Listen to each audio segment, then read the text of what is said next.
Good.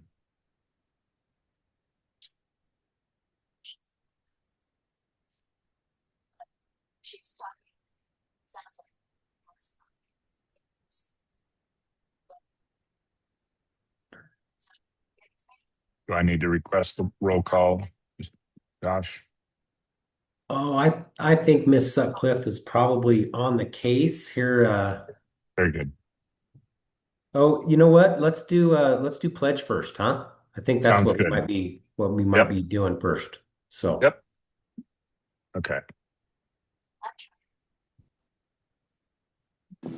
I pledge allegiance to the flag of the United States of America and to the republic for which it stands, one nation, under God, indivisible, with liberty and justice for all.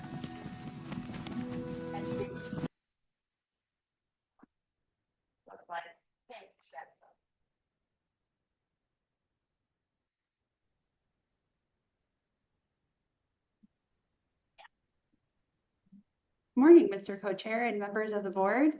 We'll go ahead and do the roll call for today, Wednesday, December 17th. Mr. Arns? I'm here. Miss Atkinson is excused. Mr. Brown should be joining us shortly. Miss Chatterton? Here. Miss Downham? Here. Miss Crumpton? Here. Mr. Lance? Here. Mr. Law? Here. Mr. Nelson? Here. Mr. Pivick? Here. Dr. Schaefer? Present. Mr. Smith? Here. And Miss Worthen? Here. Mr. Co-Chair, you do have a quorum. Very good. Thank you, Ms. Sutcliffe. Just looking at my agenda here, make sure. If you look at the agenda that was previously sent out, you can see what was on the consent agenda. And we'll need to have an action to consider those items to be on the consent agenda. Any board member can pull those off to have them dealt with individually. If there's one, please identify it. If there isn't, I would entertain a motion to accept that as the list for the consent agenda. Mr. Co-Chair, I'll move approval of the consent items on the consent agenda.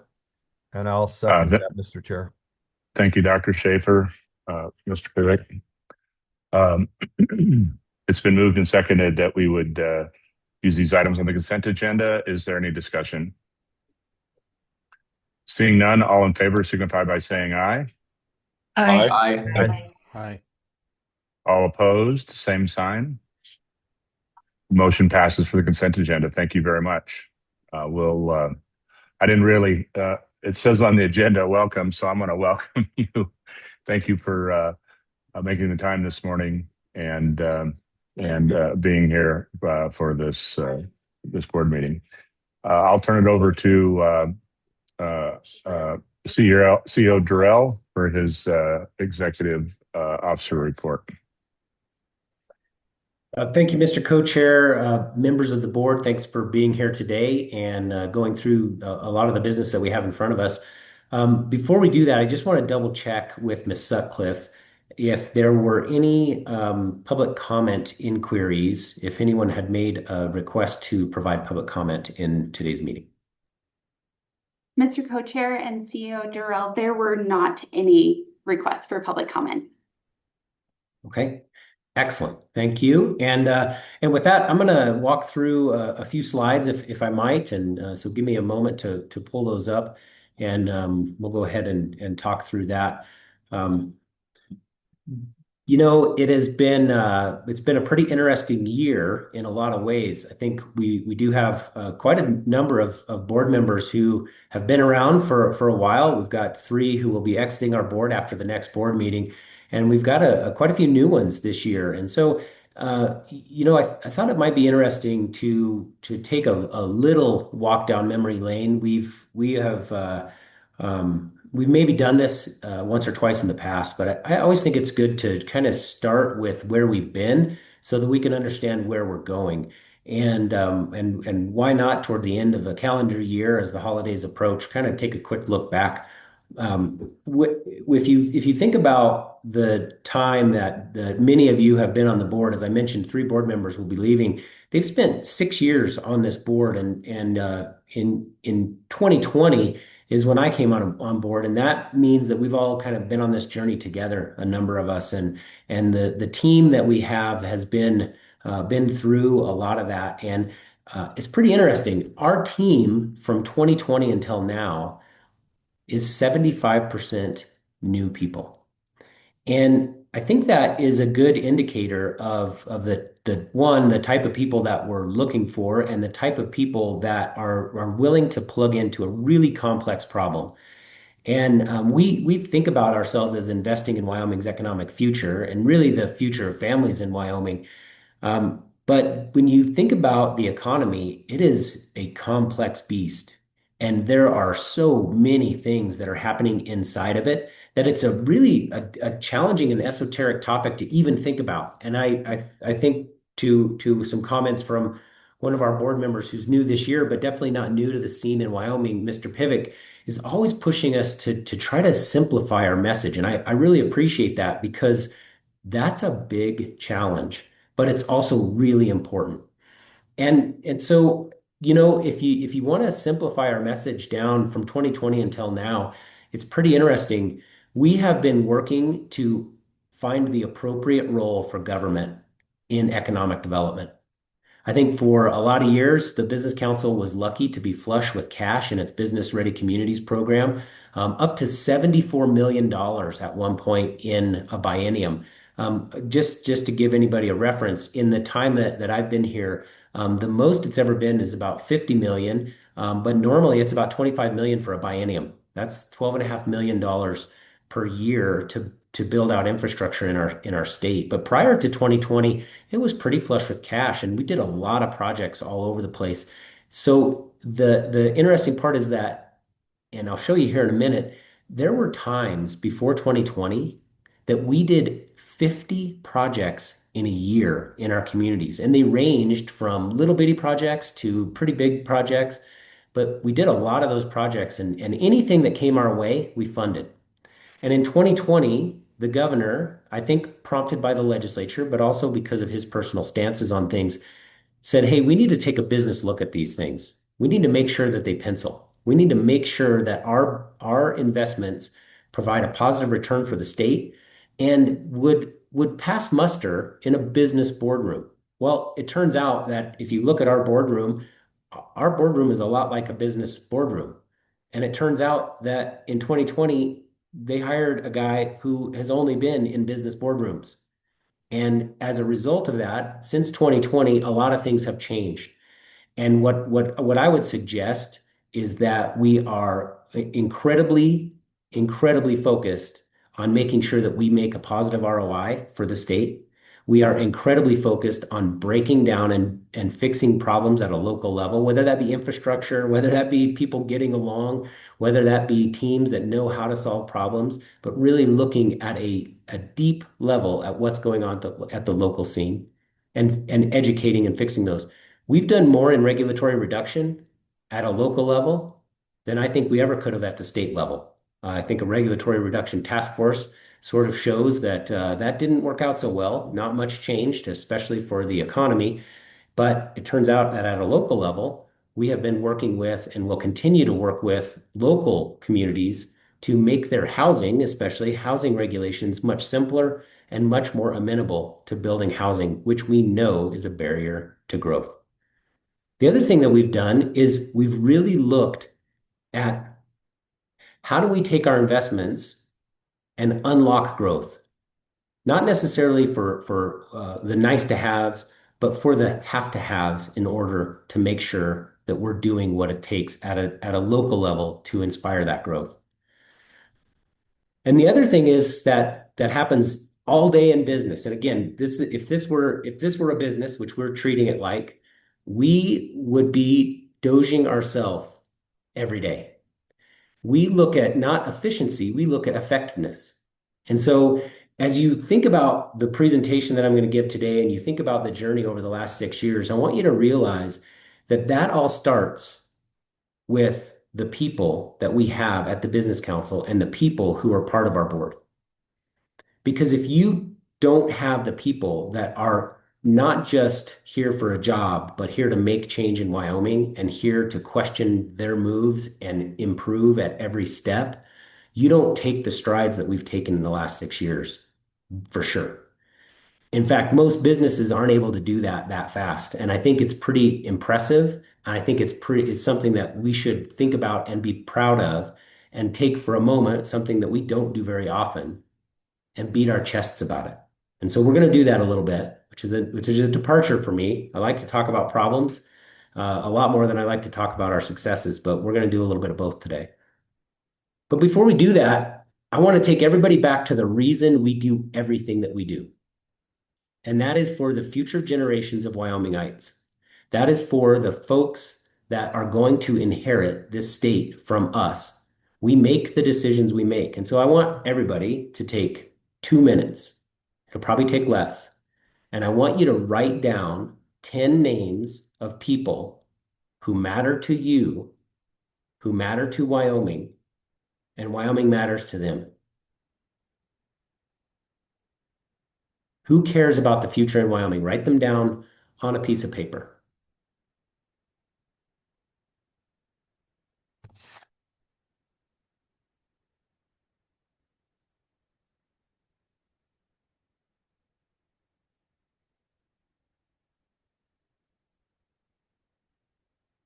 And this exercise just isn't for the board. I think we should do it for everybody who's in the audience. I think everybody who is doing this, sit down and think about those 10 people that you care about the most and that you want to see succeed in Wyoming and want a bright future in Wyoming.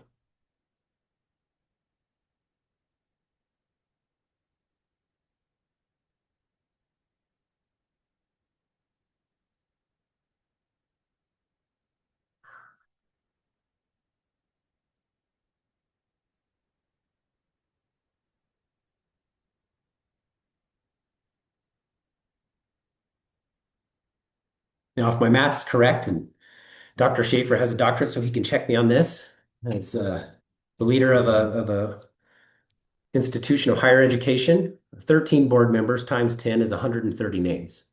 There might be a little bit of overlap. It turns out you guys might know a few of the same folks and care about the same folks, but let's say that's 130 names, and then let's just go ahead and multiply that or add that to the 40 folks at the Business Council. That's 400, 530 people that we know, that we care about, that we want to succeed. And that doesn't count the folks who are in the audience thinking of their loved ones, their friends, their family, their neighbors who they want to succeed in Wyoming. And pretty soon it's 1,000 people, and pretty easily it's over that because we know that those people know people. And I just want everybody to remember that's why we're making the decisions we make today. That's why we're doing what we do every day. And we have to keep our eyes on the prize, which is the future. We have over the last number of years, and if you wouldn't mind, just give me a quick thumbs up to make sure you can see my screen. We have over the last, thanks, Bruce. We have over the last few years developed what we call the Economic Growth Flywheel. And the reason we developed this is so that we can always be focused on improving our communities, improving ourselves, and making Wyoming a place where those future generations can have a bright future. And so this is something that we work on all the time. This is not something that is just a pretty graphic. It's really important. And so I'm going to take a quick step through this. It's review for some of us, but I feel like this process that we've undertaken and that we've developed over the last few years is incredibly important for Wyoming's future. And if you start at that question mark, it's identifying a problem that matters. And then you've got to find and activate the people who feel the problem and can do something about it. Then you dig down into the problem at a deeper level than most people are willing to do. and you understand why the problem is happening. And it turns out that none of the problems that we face have one single problem or one single reason why they're happening. They have many, many reasons they're happening. Well, at some point, you got to design and test possible solutions. We look at policy, investment, and leadership as our tools. And so we apply those where we can. And then we take a look at what happens. Now, the beautiful thing is sometimes that happens in a matter of minutes or weeks. Sometimes it's going to happen over the course of years. A lot of these things take decades to unfold. And what happens, though, is that we don't do this in a vacuum. We don't do it alone. We don't do it in some laboratory and then get a result out of it and publish that paper. We do it with people on the ground. And when we do that, those people on the ground and us gained know-how, we gain the experience, we build our team stronger, and we get the resources necessary to do it all again. Because none of the problems that we're working on today are going to ever be completely fixed. In fact, some of the solutions we create will create more problems. But when you do this process right, you don't just solve problems, you build capacity. You build a team and teams that can solve more problems. And when we look at the challenges our economy faces, the biggest challenge that we face is our ability to solve problems effectively. And so it may seem academic, it may seem a little too much like the scientific method, but it's incredibly important. And I'll tell you, when we identify a problem that matters, is that we're in economic decline, long-term economic decline. And then we go to the next step and we say, find and activate the people who feel the problem. Well, we just wrote down 500 to 1,000 names, didn't we? Those people feel the problem.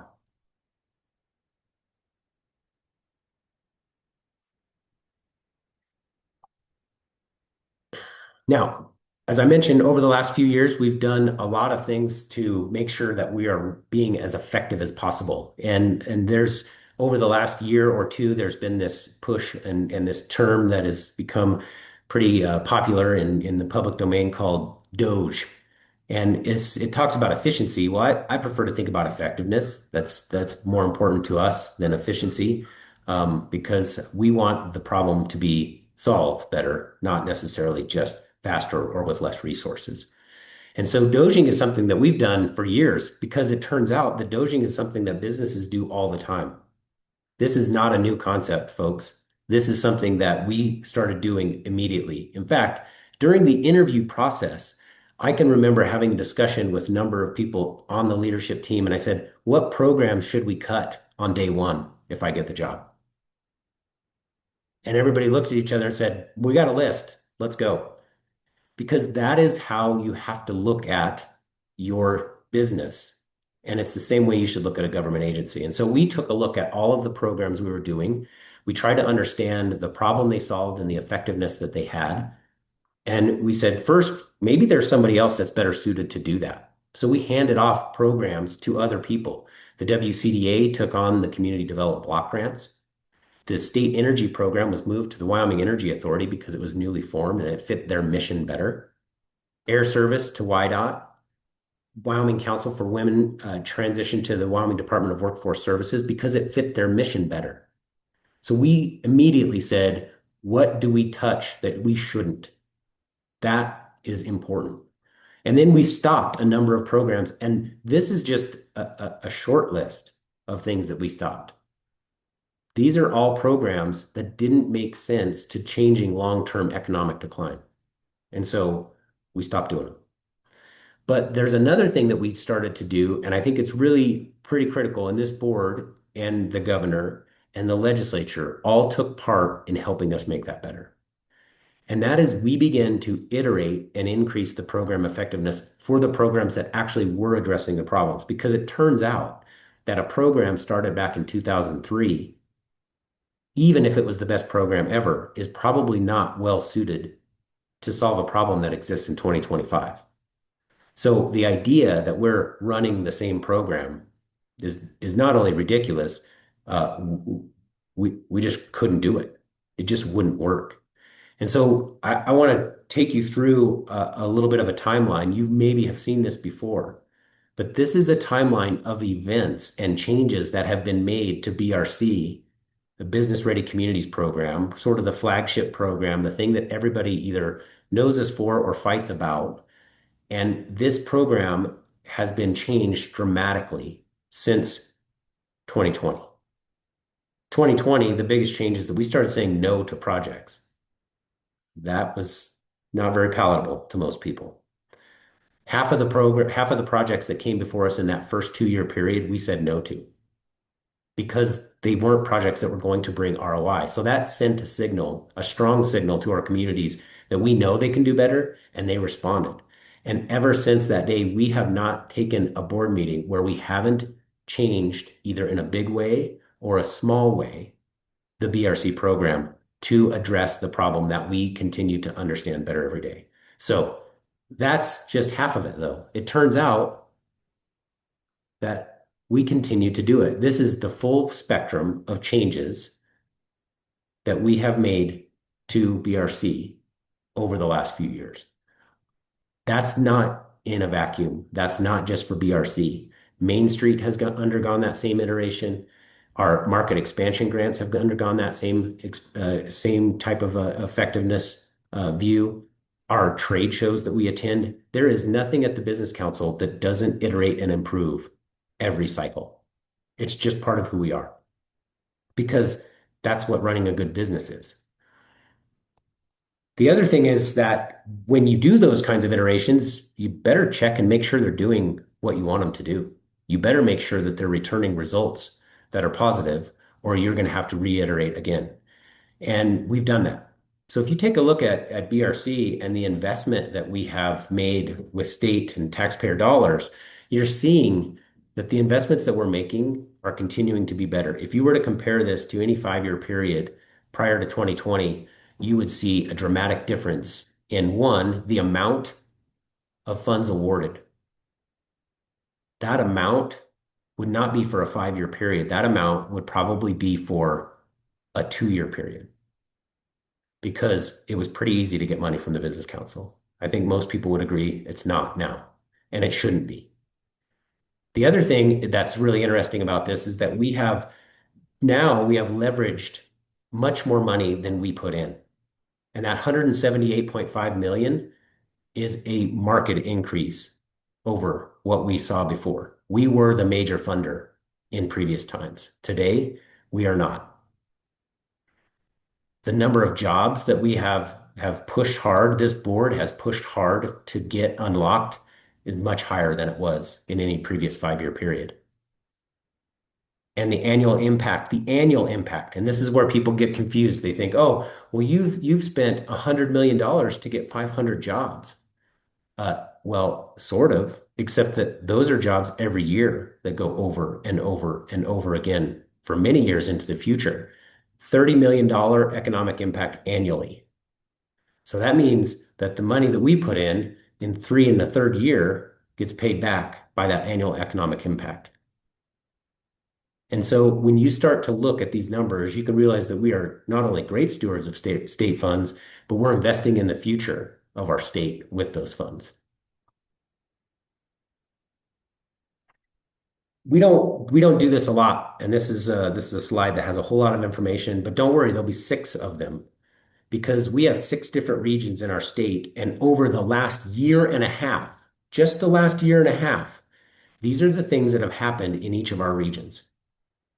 Now, this is important because it turns out that, as I mentioned before, the economy is a difficult and complex beast to understand. It's also pretty esoteric. And so when people say, well, what does that mean when you're working on the economy? Well, here are some things that we're doing at a local level and how it impacts the communities that you as board members represent or care about or know about. And these are the snapshots of the big things that are happening. There are a whole lot of little things that happen that we facilitate that you might think, well, that's not that big a deal. Well, it turns out that sometimes it is a big deal to get the mayor of one town to talk to the mayor of another town, or to get the city council to stop fighting with the mayor so that they can get some stuff done. And those are things that we do. And If you think to yourself, well, you can't put that on a sheet, well, you can't, but we can see the effects in our communities. A few weeks ago, we had a meeting in Laramie, and in Laramie, there's a challenge with regulations, just like there are in every other city in our state on housing. There are too many regulations, and it's stopping housing growth. Now, Cheyenne has done a really good job of that. We've been able to be helpful there, but the mayor has made a concerted effort to reduce regulations in order to increase the number of building permits that are put out each year. That makes a difference. Well, we've run into some challenges in some of our communities, and my own is one of them. But over the last few weeks, there was a bit of a break-free moment, a time when people all came together, listened to the work that we're doing at with Eric Protzer, who happens to represent the Growth Lab and who happens to be diving deep into the regulations at our local level and cleaning them, helping them clean up. And I heard yesterday somebody say, you know what? It's time for us to make some changes that matter. It's time for us to keep going with this. And that to me is something that took years to do, but it's going to result in a lot of progress. And so when you look at it and you start to look around each of the regions, this happens to be the Northwest region, you can see the impact that we're having. You can see the people we're touching. You can also see how our partners are engaged as well. And so these slides, I'm not expecting you to memorize them, and I'm not going to go through them word for word, but I just think it's important for us to take a look at what goes on around the state and what, frankly, is really important at a local level that isn't going to get done any other way. So that's the Northwest. So that's Bighorn, Hot Springs Park, and Washakie counties. A whole lot of stuff happening.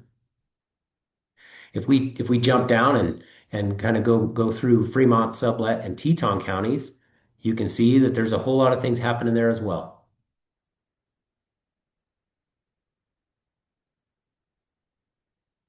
Let's just take a look at Sweetwater, Lincoln, and Uinta.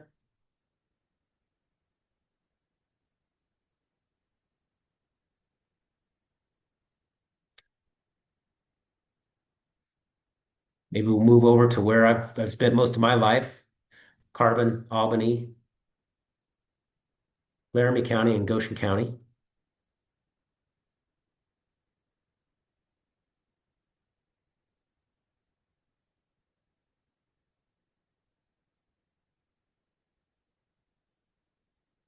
How about East Central?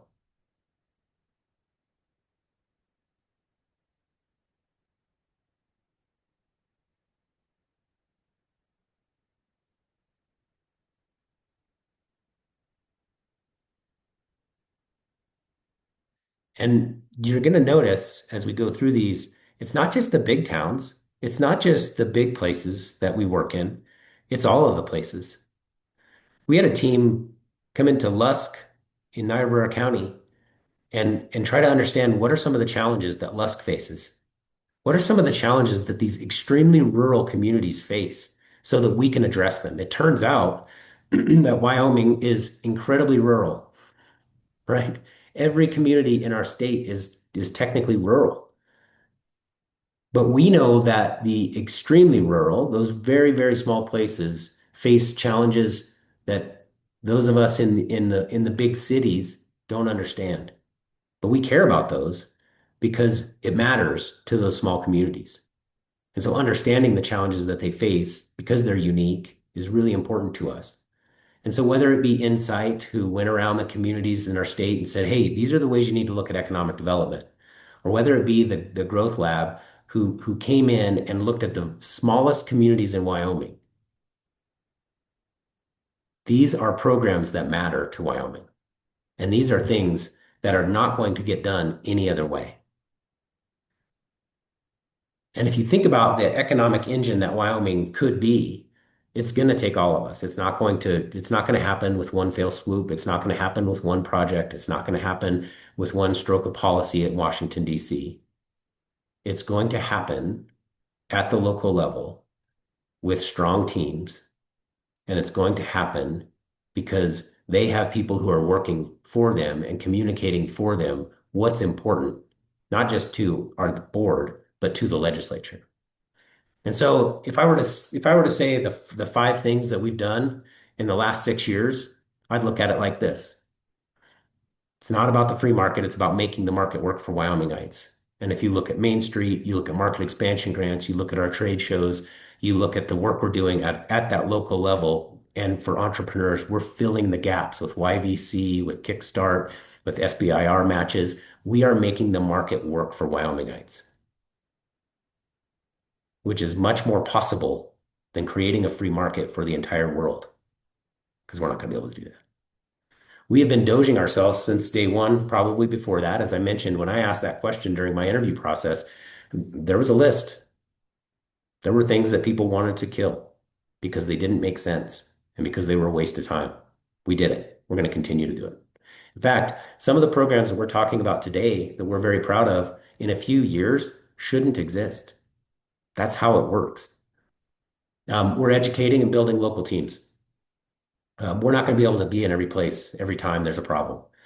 But if we can go in and build the strength and the problem-solving capabilities of a local team so that when another problem occurs and we're not there, that's our job.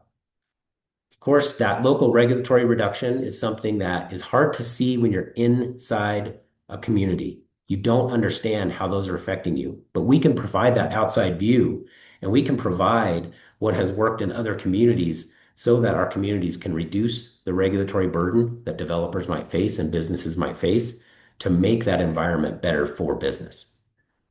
That's part of especially those free market ideals that everybody loves so much, regulatory reduction. That's part of what we do, and that's part that we can affect at the local level.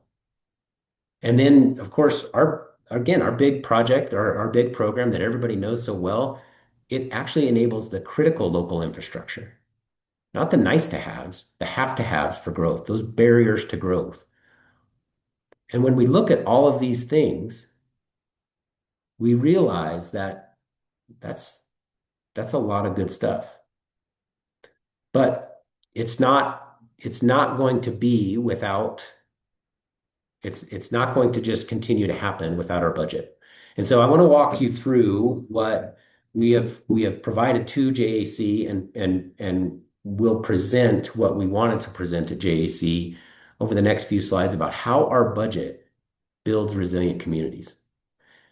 Because it turns out that what we're really trying to do is not spread things around like peanut butter or sprinkle fairy dust to make magic happen across the state. What we're really trying to do is build resilient communities that can exist without us. They can't today, but I hope someday in the future, we're not the first call to save a community. We're hey, we need just a little bit more. What can we do? And so I'm going to dive into a few personas. So this is Kelly Millar. She works in Upton. If you are any kind of city administrator or county commissioner or anybody who is in city government, you know Kelly Millar is sort of like the rock star of all rock stars. She is somebody who understands how to get things done.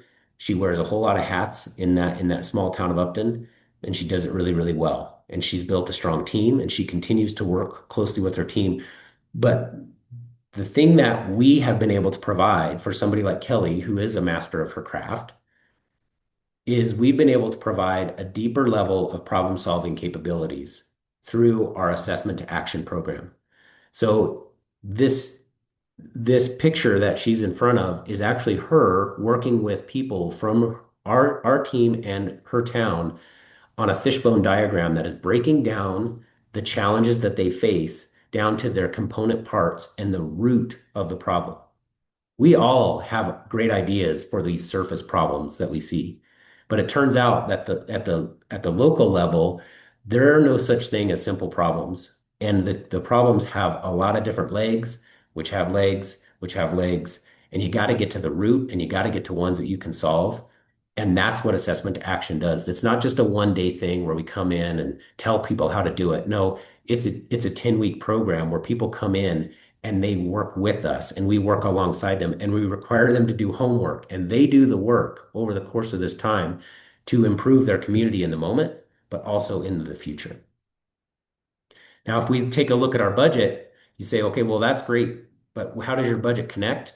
Well, it turns out that 6 of our standard budget priorities match up with things that help people like Kelly.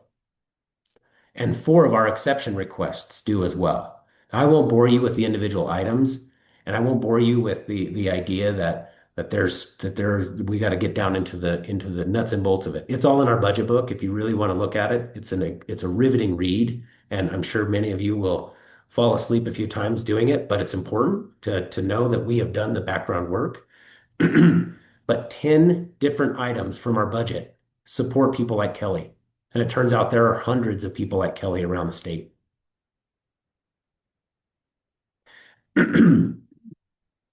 Excuse me. How about Fred from Mesa Solutions? So Fred and his management team at Mesa Solutions have been building power solutions for the energy sector for a long time, and what they've been doing is really it's pretty impressive. The footprint that they have across the nation and maybe even into the world is a really big thing, and it's great that it's a Wyoming company. But their team actually had to expand into the Front Range of Colorado so that they could get the workforce they needed. Yeah, now they have a second location in the Front Range, and that's where a lot of their administration, that's where a lot of their leadership is, because they needed that workforce. But Fred really cares about Wyoming, and Fred really loves the Casper area, and he really wants to make sure that Mesa Solutions still has a Wyoming footprint and is bigger and better for Wyoming. And so he started working with our team and the folks in Evansville in order to do that. And the location that they have is a pretty small location there in Casper today that's building these generator sets. He said, we want to make it bigger and way better. And we want to do it here in Wyoming. But we need a place to do it. And Evansville said, oh, I think we've got a place to do it. We've got the land to do it, but we don't have the infrastructure that unlocks that land. That's what we did. We worked together with them to run the water and sewer and other critical infrastructure to open up that piece of land that not only, and you can see in the background there, that's Mesa Solutions' new fabrication plant, manufacturing plant for these gen sets, but it also opened up enough land where some of their partner companies that they work with to supply them and to work closely with now can be in that campus. And so this investment that we made in infrastructure is going to open up hundreds of jobs. It's going to open up millions of dollars of investment into the Evansville area, and it's going to continue to change the face of the Casper area.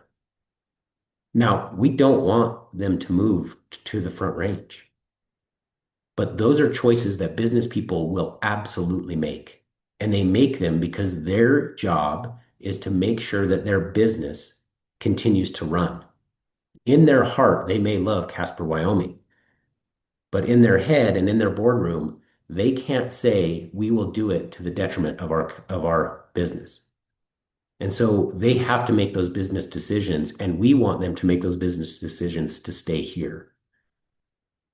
And so that is a really good example of someone who needs some help to stay in Wyoming and needs the community to be able to step up. And our budget supports that. And so if you look at our budget, 5 of the things that are in our standard budget support projects like that. And 6 of the things that we're asking for that are going above and beyond to solve that problem, to keep companies like Mesa Solutions in Wyoming, are in our exception requests.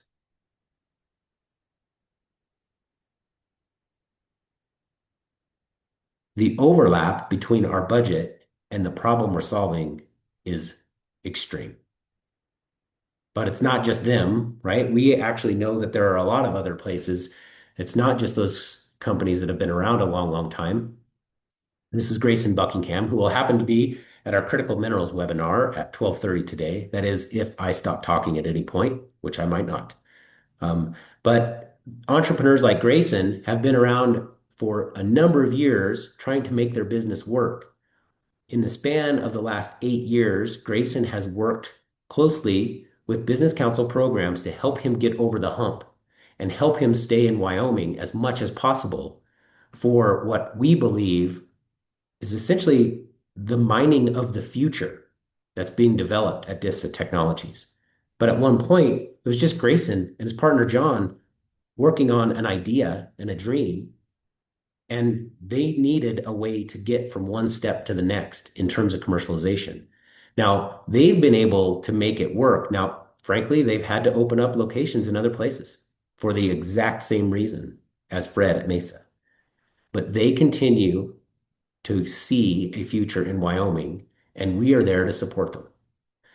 And they're not alone. So, as I mentioned, it's probably been 8 or 9 years since Grayson took that on and started that. And now they're at a completely different spot from back in the day with Kickstart and SBIR matches now to YVC. And now they're getting so big that we can't even invest in them.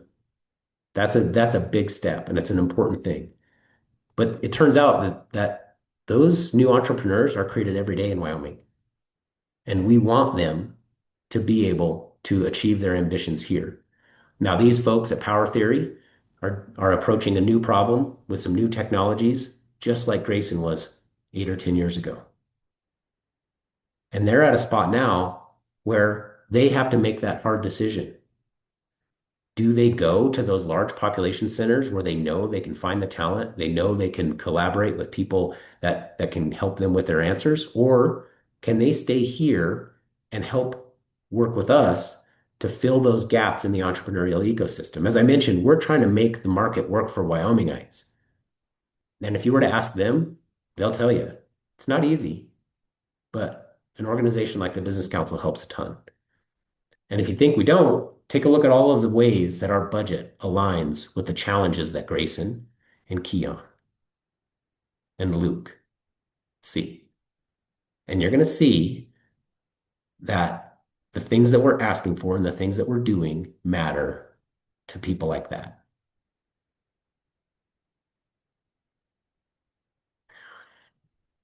Let's take a look at one more profile, if you don't mind. This is Adam Weatherby. Most of you know Weatherby, the gun manufacturer, who is a premier brand in hunting, and it's a company that I guess it's probably been about 10 years ago we started engaging with because they were looking to get out of California. And I was in a conversation with some folks a few weeks ago, and they were saying, well, they would have come here anyway because Wyoming is the magical place that it is, and we love the Second Amendment. I said, well, guys, everybody loves the Second Amendment around us. Idaho loves the Second Amendment around us. And they were competing. And we are competing with businesses, or excuse me, other states for businesses like Weatherby. Now, they had to leave California because it turns out California doesn't care for the Second Amendment as much as we do. But they were not going to come here just because. They came here because Wyoming made it attractive. In fact, in a video that we did with Adam and in subsequent conversations, he's clarified that they had a choice between Idaho and Wyoming. And that choice was narrow, very, very narrow. And had we not stepped up and made the biggest investment at the time of BRC, he wouldn't have come. It was a business decision. He has a responsibility to his family name. He has a responsibility to his employees, and he has a responsibility to those sportsmen to take care of his business. It could have just as easily been called the Model 208, or 280. I don't know what Idaho's area code is, but it doesn't sound very cool. I don't think it's going to sell as well. So thank goodness he came to Wyoming and Model 307 was born. Of course, now Adam will tell you he loves Wyoming. Absolutely. Just like all of us do. In fact, he considers himself a Wyomingite. But that doesn't happen without those investments. It doesn't happen out of love. It happens because people are using their business brain. And if we're not there to support that, it's not going to come. And others aren't either. And so if you take a look at our budget, again, there's a tremendous overlap in the things that we are doing, the very specific things that matter to people like Adam. And whether it's the Second Amendment or whether it's other manufacturing, those things matter because they can do manufacturing in a lot of different places. Wyoming is competing in a way that we haven't had to compete in the past because it turns out you don't have to compete for coal that's under the ground here. That's our coal. You don't have to compete for the oil that's under the ground here. That's not going anywhere. You can't take that across the border. You can't come from Colorado and take it. You have to be able to compete now on things that are mobile. And we have to continue to compete to make it easy for Adam to continue to do business. You think that he doesn't have challenges in Wyoming, you're wrong. He still has them. And we've got to continue to work for him. We've got to continue to understand how to keep him.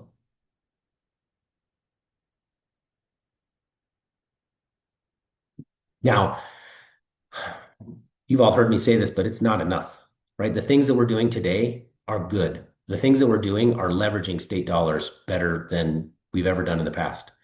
The things that we understand about the problem, we know it better than we've ever known it. But we also know that it's not enough. And you wonder, well, why isn't it enough? Isn't that good enough for us? Well, we know that our economic output is not going in the right direction. We know that there aren't enough job opportunities and the wages are shrinking for people like all of us. We know that our population is increasing, but our workforce isn't. And we know that we export more talent than any other state. Now, I'm not going to spend a lot of time on those because, heck, we've beat those pretty hard. But guess what? They're not going away unless we do something about it. And it turns out, though, it's not just about the charts and the data. It's about our families, our friends, our neighbors, and what you might call the sentiment in the public right now. The sentiment in the public right now is that our economy is challenged. The sentiment in the public right now is that we should do something about it. And the sentiment is that we need better job opportunities, we need higher wages, and we need lower housing costs. Those are things that Wyomingites care about. When we did our polling of voters in the state, those are the things that they care about.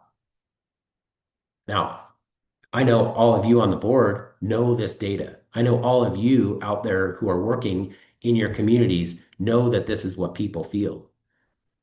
But we can't just keep it to ourselves. We've got to tell our governor, we've got to tell our legislature, we've got to tell our local leaders that people want growth. They're asking for growth. And we've got to figure out ways to give it to them. It turns out that the challenge we face is not unlike any other rural community in the nation. The difference is that we don't have those large population centers to help support those rural communities. And so when you don't have enough workers and enough jobs, that vicious cycle continues downward. Because it turns out when you lose your job in Wyoming, you move away. There's not another place to go pick up a job. And then when you say to employers, hey, you should try to grow your business here, they say, well, there's not enough workers. And we're trying to reverse this nasty, vicious cycle. And the things that we're trying to do that at a local level. But we've got to continue to double down, and we're going to have to continue to work on it, or this is going to accelerate very fast in a negative way. So here are a couple things that we ought to think about. I think we need to think about a new vision for BRC. BRC, the Business Ready Communities, has been a really good program. As you've seen, we have tweaked it, we have changed it, we have worked really, really hard to make it as effective as possible. But it's like having a really, really good engine in your car and not putting enough gas into it. We've got to put some more gas into it. We think that the challenge that our communities are facing is between $500 million and almost $2 billion of infrastructure that's needed to make their communities ready for growth. And we have that car. We've built a car with a really, really good engine. We just need a little fuel for it. And again, I think the key there is that we're going to work with the legislature and work with the governor in the coming months to try to figure out, how do we do that? How do we get enough fuel to make this car go?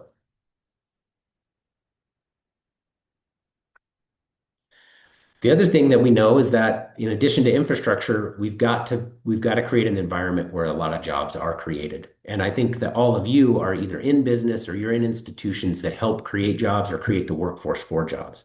And so you know what that's like, and you know that it needs a little bit more gas on that one too. And so we think that there's a way to unlock our uh, our critical minerals industry in Wyoming and take advantage of that so that we're not just the place that it gets mined and shipped out, but we're the place that it gets mined, it gets refined. We're the place that understands the technology around it and can begin to sell the intellectual property as well as spin businesses off for this industry that we know is important, not just to Wyoming, but to the nation. And so we think that there is a way to do this in Wyoming. We're doing a critical minerals webinar right after this board meeting that is going to talk a little bit, how do we get beyond the rocks and how do we think about where this industry is going into the future and how do we be the place that does it? Because I'll tell you what, just like there were states competing for Weatherby, there are states competing to do this right now. And those states have some things that we don't have. They have the people. They have a little bit of a head start in technology. But what we have is we have a blank slate so that we could do it right. We have wealth that we can utilize to invest in the future. And we have, I believe, the will. And now, after seeing all of these things leave our state and not get created into something better, we have the idea that we should no longer just be the place that exports energy or exports coal or trona. We should be the place where we extract all the value out of it. So I think there's an appetite for it too. But here's the thing. We can talk about the specifics of all of those all we want, but it comes back to one thing, and it comes back to what our families in Wyoming deserve. Our families in Wyoming are not just deserving of these things, they're asking for these things. They're asking for better job opportunities. They're asking for advancement and higher wages. And they want to be able to build a home here and raise their family here in Wyoming. And actually, that is our entire job. And it's been what we've been focusing on and what we will continue to focus on. And the challenge that we have is that there are forces out there that say that this is not what we should be doing. There are people who think this is not important for Wyoming's future. And I think to myself, how tone deaf is that? This is Wyoming's future. What our budget request is and what the work that we do every day is developing the future in Wyoming. And if families like this don't deserve it, well, I guess we can go the other way and we can be like all of those other people who leave the state and just leave it. But I don't think that anybody on this board wants to do that. And I don't think anybody in the legislature really wants to do that. And I don't think that the local leaders want to do that. I think they want to create a Wyoming that we deserve.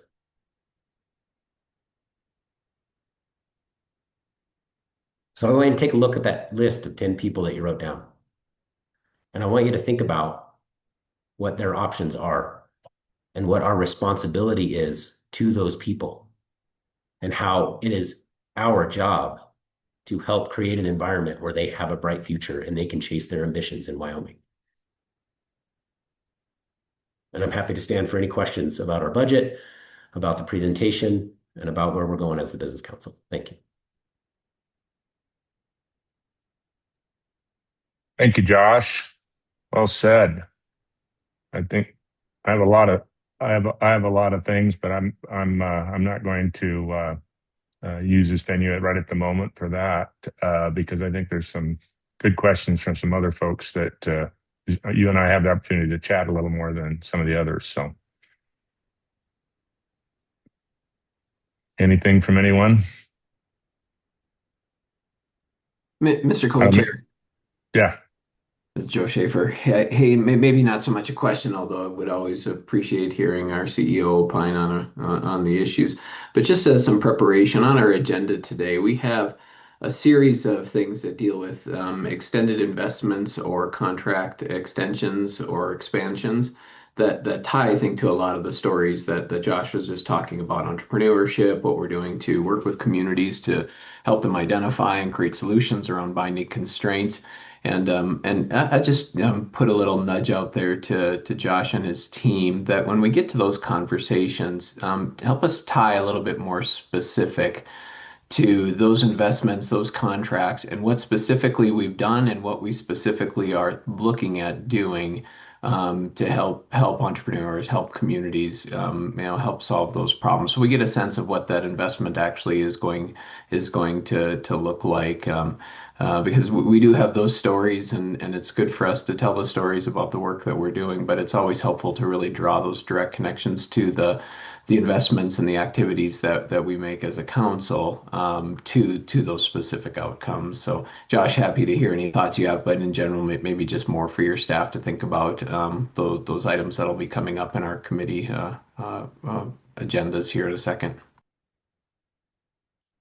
Mr. Co-Chair and Dr. Schaefer, thanks for underscoring that. I think that's exactly what's needed, and it's important for us to draw that very direct distinction to what the problem we're solving and the solutions that we're bringing forth and what we're learning. So, my team's definitely ready for that, and thanks for underscoring to the board how important these decisions are. These aren't just agreements. These are things that support all of those different personas and support building that environment where businesses can thrive and communities can grow. So thank you.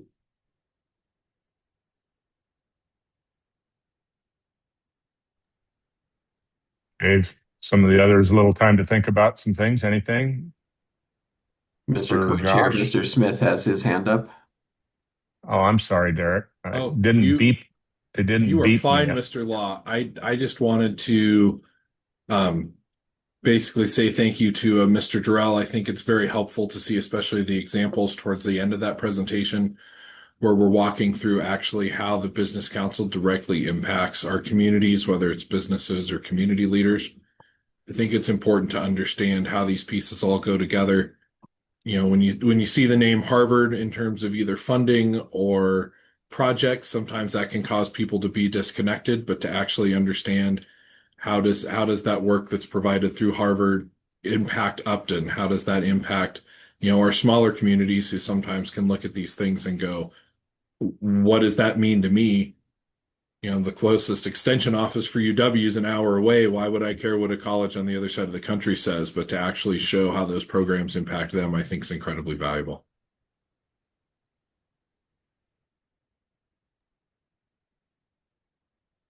Thank you, Mr. Smith. Anything else? Jason? Yeah, thank you, Mr. Co-Chair. Mr. Durrell, I really appreciated the results-oriented presentation that was given. Something that I feel like needs to never be understated. I would also maybe just throw in a simple plug for moving forward that I would personally, as a board member, love to see some milestone type projections and reporting on those milestones as far as what the ambition and appetite are of the council, what we think like we can accomplish, and then trending towards those types of accomplishments.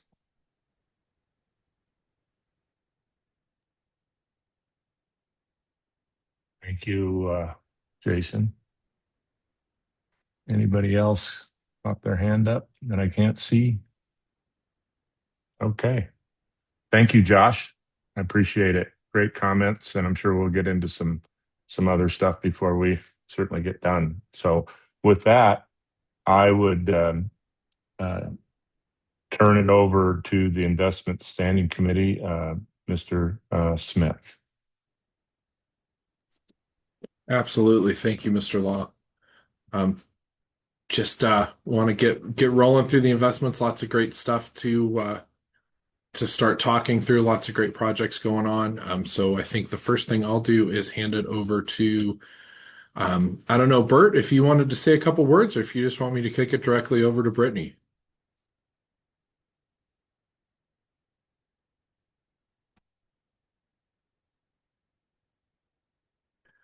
I'm ready I'm to not go. seeing. I'm just Yeah. saying I'm not seeing Bert in my list of cast of characters. So Brittany, I would say go for it and start talking us through Kickstart and the startup grants. Awesome. All right, let me get my screen shared. All right, can everybody see that? Okay, Yes, ma'am. awesome. All right, so good morning, everybody, members of the board, Mr. Co-Chair, Mr. Committee Chair. I am here to talk about the Kickstart grant program specifically and give you some updates as well as some statuses on what we've got so far. So scroll down to the good stuff. As a reminder, the Kickstart Grant is a program that was relaunched in January of 25. So a year ago is actually when we relaunched the program. Originally, it ran from 2018 to 2020 with 18 awards given out with not quite 900,000 in funding given to those different companies. Now, the program is a quarterly competition. I review the applications on a quarterly basis. All of the companies all of the companies that are accepted into the competition need to be Wyoming-based companies with a majority of their direct employees being Wyoming state residents. And they have to agree to maintain that status for 3 years should they receive those funds. The founders also have to qualify through various different programs such as pitch competitions or business accelerators. There are 3 stages to the competition. The first is an internal review by a WBC panel. The panel scores those companies that apply, and the top 5 will advance to the semifinal round.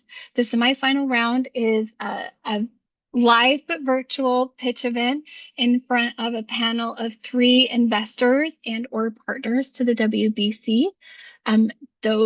That panel will score those companies, and the top 3 will advance to the finalist stage, in which a Q&A session will be had with a different WBC panel to determine the amount of funding.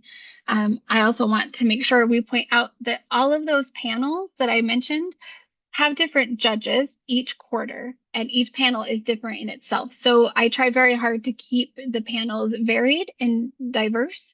So there's a lot of different perspectives and views given each time.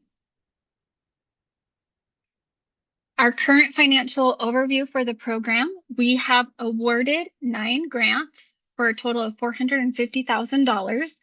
We currently have $150,000 in requested funds, which we'll get to here in just a moment. Should those funds be paid out, we will have just over 1.8 million in funds remaining. And as a reminder, those funds are still part of the governor's endow funds. So we still got some spending to do in that one. Mr. So Co-Chair, can I Yes. ask Brittany Absolutely. a quick question? Brittany, sorry to Please. interrupt the presentation, but while you're on that, in the previous slide, can you just tell the board where do those $1.8 million currently reside? And do you have access to the entirety of that amount now, or is there a process we have to go through to secure those funds remaining? Yeah, so the 1.8 is still sitting in the endow fund with the governor's office. The process, it's fairly simple, but there is a process for us to access those funds. Right now, I have to submit a request for funding approval to the governor every time I want to disperse this award to these companies. And you'll see that in the later slides where we say we recommend funding, and then if the governor has approved that funding or not. Dr. Schaefer, thank you for the qualifying question there. I think that's always important, especially when we're talking through endow. Thanks, Brittany, for walking through it. Yeah, absolutely. All right, so just to recap where we have been. So Q1 of 2025 was the first quarter that we relaunched the grant program. Those funds have been fully dispersed, and those companies are coming up on their 6-month post-fund timeline, which means they will be required to start submitting reporting once a quarter for 6 quarters. So their first report is due January 15th. So we'll have more data next quarter in terms of what we have discovered for this first group of companies. The second quarter awardees are in a very similar situation. Their first report is going to be due February 15th. I realize that this time is not a big gap, and really that has to do with how long it took to get what Dr. Schaefer was referring to, understanding what that request process looked like, how we needed to go through that process. Of course, for that first group, it took a little bit longer to figure all of that out. And so the first group and the second group's timelines are actually very close together, but I don't foresee any issues going forward with that in terms of reporting requirements. The Q3 companies that came through last quarter, all of the recommended funding amounts were fully approved by the governor, and those funds have been dispersed. So their 6-month countdown has started. Their first report will be due in March of 2026. All right, and so the most recent round, the Q4 round of the program, applications closed on September 30th. We had 18 companies apply. That's the most ever since we relaunched the program. And just as a reminder, an internal team narrowed that down to 5 companies. The 5 companies went through an investor panel to get to the final 3. The final 3 sat down with a Q&A team of WBC colleagues to get to the recommended funding, which we will be going through. The first company that I'd like to highlight is Bullfrog Recruiting Solutions, founded by Heidi Foy. We are recommending a full award of $50,000 for Bullfrog Recruiting Solutions. Heidi is based out of Casper, and with students and colleges joining from all over the country, she is hoping to expand her platform by making her own platform to be able to tap into additional agricultural markets, as well as offer premium packages to both colleges and students to draw more attention to the Wyoming-based rodeo college circuit. The next company is Pixel Pay, founded by Brian and Hannah McCoud, Monique and Branson Montgomery, and Heath Horton. We are recommending a full award of $50,000 for Pixel Pay. They are currently beta testing their hardware and software. It's a joint package effort in Cheyenne in the ICE Center, I believe.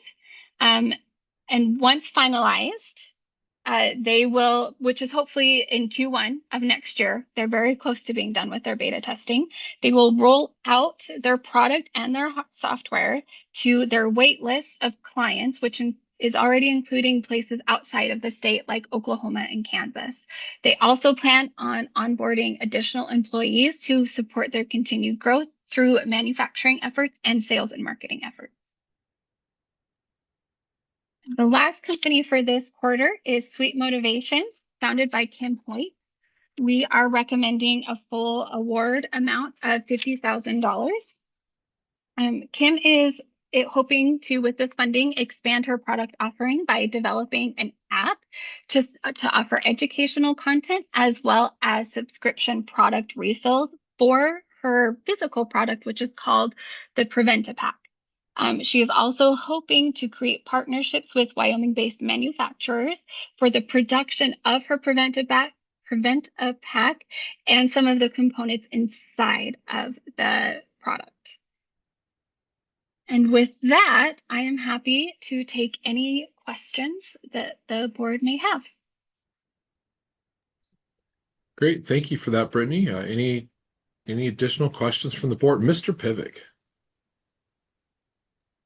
Thank you, Mr. Chairman. I'm a little concerned about this pixel play, if you don't mind expanding on it a little bit more. That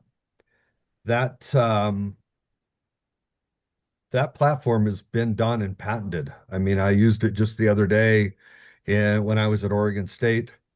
Same type of deal that you're talking about here. So I'm kind of trying to understand if they're going to be competing with software that's already out there and a forum that's already out there. I have a couple of questions here. And then with all 3 of these, I don't see them creating a lot of Wyoming-based jobs that will bring people in and keep them here in the state of Wyoming. So those are my questions. Yes, those are great questions, Mr. Pivik. Thank you, Mr. Committee Chair. To address your first concern about Pixel Pay, So just to expand on what they are actually doing, it's not just a QR code scanner. It is actually a piece of hardware that gets attached to the wiring inside of the machine. The difference with this solution is that it does not require any modifications to be made to any existing machinery. So if you have a vintage pinball machine, you don't need to cut a hole in the side of it to be able to add like a QR scanner or a card reader. The other advantage is that once you tie it to your software as a user, anywhere this exists, you'll be able to use your account to use tokens. So it's not just arcades, they're looking to expand into laundromats, car washes, you basically vending machines, anywhere that you would use a coin to pay for a service, you could also use the Pixel Pay platform. And again, the advantage there is that there's no modification necessary, and also the connectivity is a direct connect to the system versus Bluetooth or wireless. So you don't necessarily have to have internet access to be able to utilize their technology. So they're trying to key in on a slightly different market to see how that plays out in comparison to those QR codes and other softwares that are already out there in the market. And they have been having a lot of success in their beta test facility there in Cheyenne. To roll into your second question about the creation of Wyoming-based jobs, in terms of this program, the program is all about the potential of the companies, but also the potential of the founders. And so with these companies, we do evaluate Wyoming economic impact, not just through job creation, but the amount of money that can be imported back into the state with these companies maintaining their headquarters in the state. And so with a lot of these, we may see the potential for some of these. I could imagine being up to 20 to 30 employees should they reach their full potential. So is it a huge, fast, high growth startup where you have 100, 200 jobs?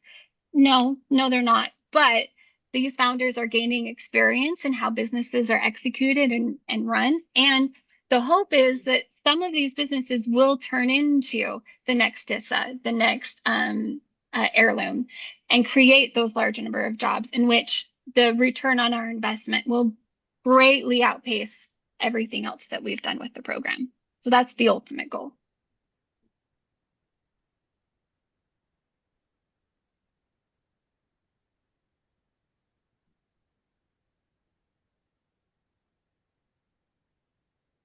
Mr. Pivik, any follow-on questions there? Thank you. Have they done a patent search on this Pixel Pay? Because I'm pretty sure it's out there. Matter of fact, I remember helping develop something just like this with some students at the University of Wyoming probably about 7 years ago. And so I'm really concerned that they might be behind the 8 ball here.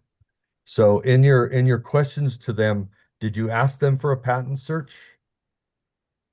We do not ask them to provide proof of a patent search, but we do ask them to talk about how they're protecting their IP. And I can't recall specifically, but I know that was discussed, and I do know that they have some patents in process for this product. Like they are seeking patents for their hardware specifically, not their software. I can't remember the specifics, but I'm more than happy to get that for you and provide that to you after the board meeting. I think that would be well taken. Thank you. Perfect. Thank you, Brittany. Dr. Schaefer. Yeah, thank you, Mr. Committee Chair. Bruce, I don't know if it helps or not, and maybe Brittany, you can talk about this.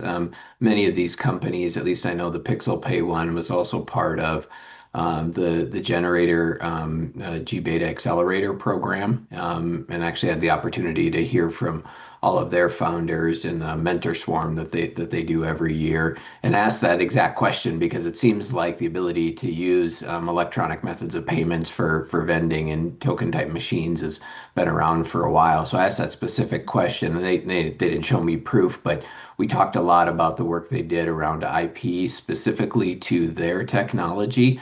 I think the piece that they've patented, what they've carved out, is the hardware structure that allows you to convert legacy machines versus having to upgrade the entire components or create absolutely new machines.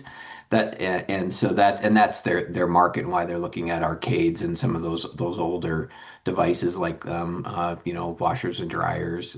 Anyways, but we talked about that a lot, and as part of the G Beta program, they actually have to go through a patent search, and they have to actually either create their own intellectual property or validate that they can. And so I feel pretty confident that they've done that work. On the software side, we didn't talk as much about it, and so I don't know if they're actually utilizing other patented technologies or not. But my questions to the founders were, how confident are you in the IP, and they seem to be very confident, as well as the folks running G Beta. And I don't know, Brittany, if any of the others, I'm trying to remember. I know some of them from previous rounds have also been part of the Generator Accelerator program. Yes, that's a good clarifier, Dr. Schaefer. Many of our applicants do come from the Generator G Beta process. Thank you for that clarification, Dr. Schaefer. This is why it's kind of cool to have all these different board members in different angles and different things in the state, is to have that extra background. So, Mr. Law. Well, I'm not trying to really actually pile on, but having numerous vending machines and dealing with a lot of different things, almost to a machine, you don't see any machine retroed. Was dealing with a particular vending machine where it was behind TSA, and when the planes get stuck, they won't let you out, and the only thing you could do is have cash. Well, nobody carries cash anymore, and there were no option to retro that machine, for example. So they end up having to spend $5,000 to go get a new vending machine at the airport, versus if there was a retro option, perhaps like these folks have, they could put that on. Same. I mean, I think there's a lot of different examples, but this is just something that just had popped up in the last month. So I thought I'd just share a real world example. Absolutely. I think exciting concept, but Bruce, very much welcome those kind of questions, because the last thing we'd want to do is support something that already exists in a space, right? So very good discussion. But thank you, Brittany, for walking through that with us. Absolutely.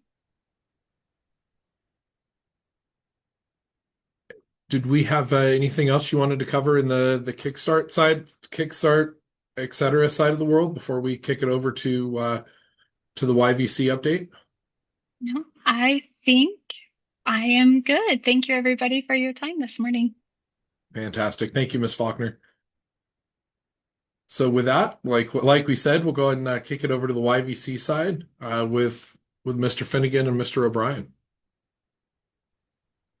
Morning, Mr. Co-Chair, Committee Chair, and members of the board. Excited to present on YVC today. I will go ahead and share my screen.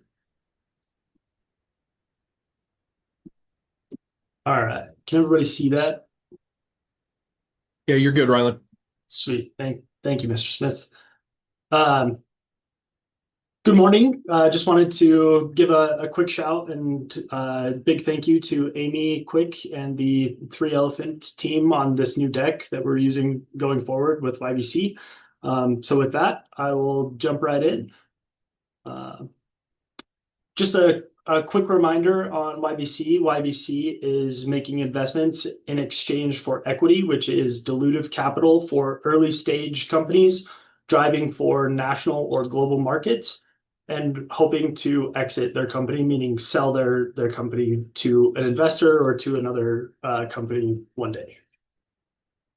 Diving into our investment metrics from our portfolio, this also includes our limited partner exposure through our partner fund being Breakthrough Venture Capital in Casper. We've made 11 investments into Wyoming companies to date. We have maintained around a 20% average participation in those financing rounds. That's really speaking to the amount of private capital that is being invested alongside our capital, and really pushes for long-term validation and private buy-in on the companies that we are making investments in.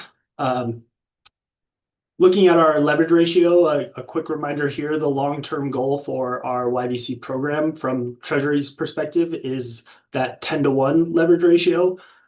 This has continued to increase with additional investment raised by the companies that we are invested in. An example of this is like Frontline Wildfire Defense. Some of you may have seen that they just recently closed a $48 million Series A led by Norwest. This was a financing round that we were unable to participate in because it was over our threshold and funding gap established by Treasury, that being $20 million. But of those 11 investments, we have invested $19.5 million of YVC capital, which has been catalytic to $162 million of private capital, resulting in over $180 million directly into those Wyoming startups. Moving on here, just wanted to highlight a new addition in our YVC deck and update. The figures represented on the left are total 5-year economic impacts, similar to the economic impacts in BRC, focused around job creation and the wages associated to those jobs, as well as capital expenditures within the state. So I do want to note that those are the 5-year total impacts. And as our portfolio companies are raising investment rounds, they're considering raising enough money to build out their runway for approximately 2 years. So while these are 5-year impacts, the plans that we are investing in and presented with for investment consideration are based more so on that 2-year impact. And these are risky startups, so not all of that materializes if things do happen to go south in these highly risky investments. Just wanted to highlight the graph on the right. This is a look into our YVC portfolio companies' job postings and the jobs that we see by type. We see a strong showing in software development, sales, and operations roles across the state. But these are the sort of top jobs by type that our portfolio companies are looking at. Moving on, just wanted to show a quick snapshot of our investments across the state. A reminder here, the gray star in the middle of Natrona County is Breakthrough Venture Capital. That is our partner fund, which we are a limited partner in through that investment. And we did add an additional star over this quarter in Teton County in red for a new investment that we are working with the team to make public soon.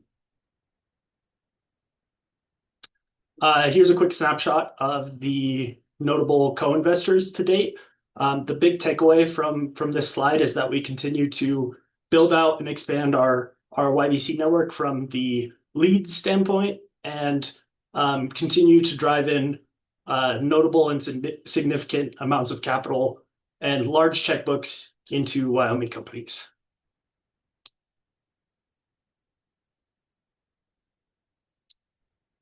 Getting into YVC's deployment, both of these tables I want to call out as being 3-year or 3-quarter lookbacks, and then a snapshot as of November 24th when this deck was created.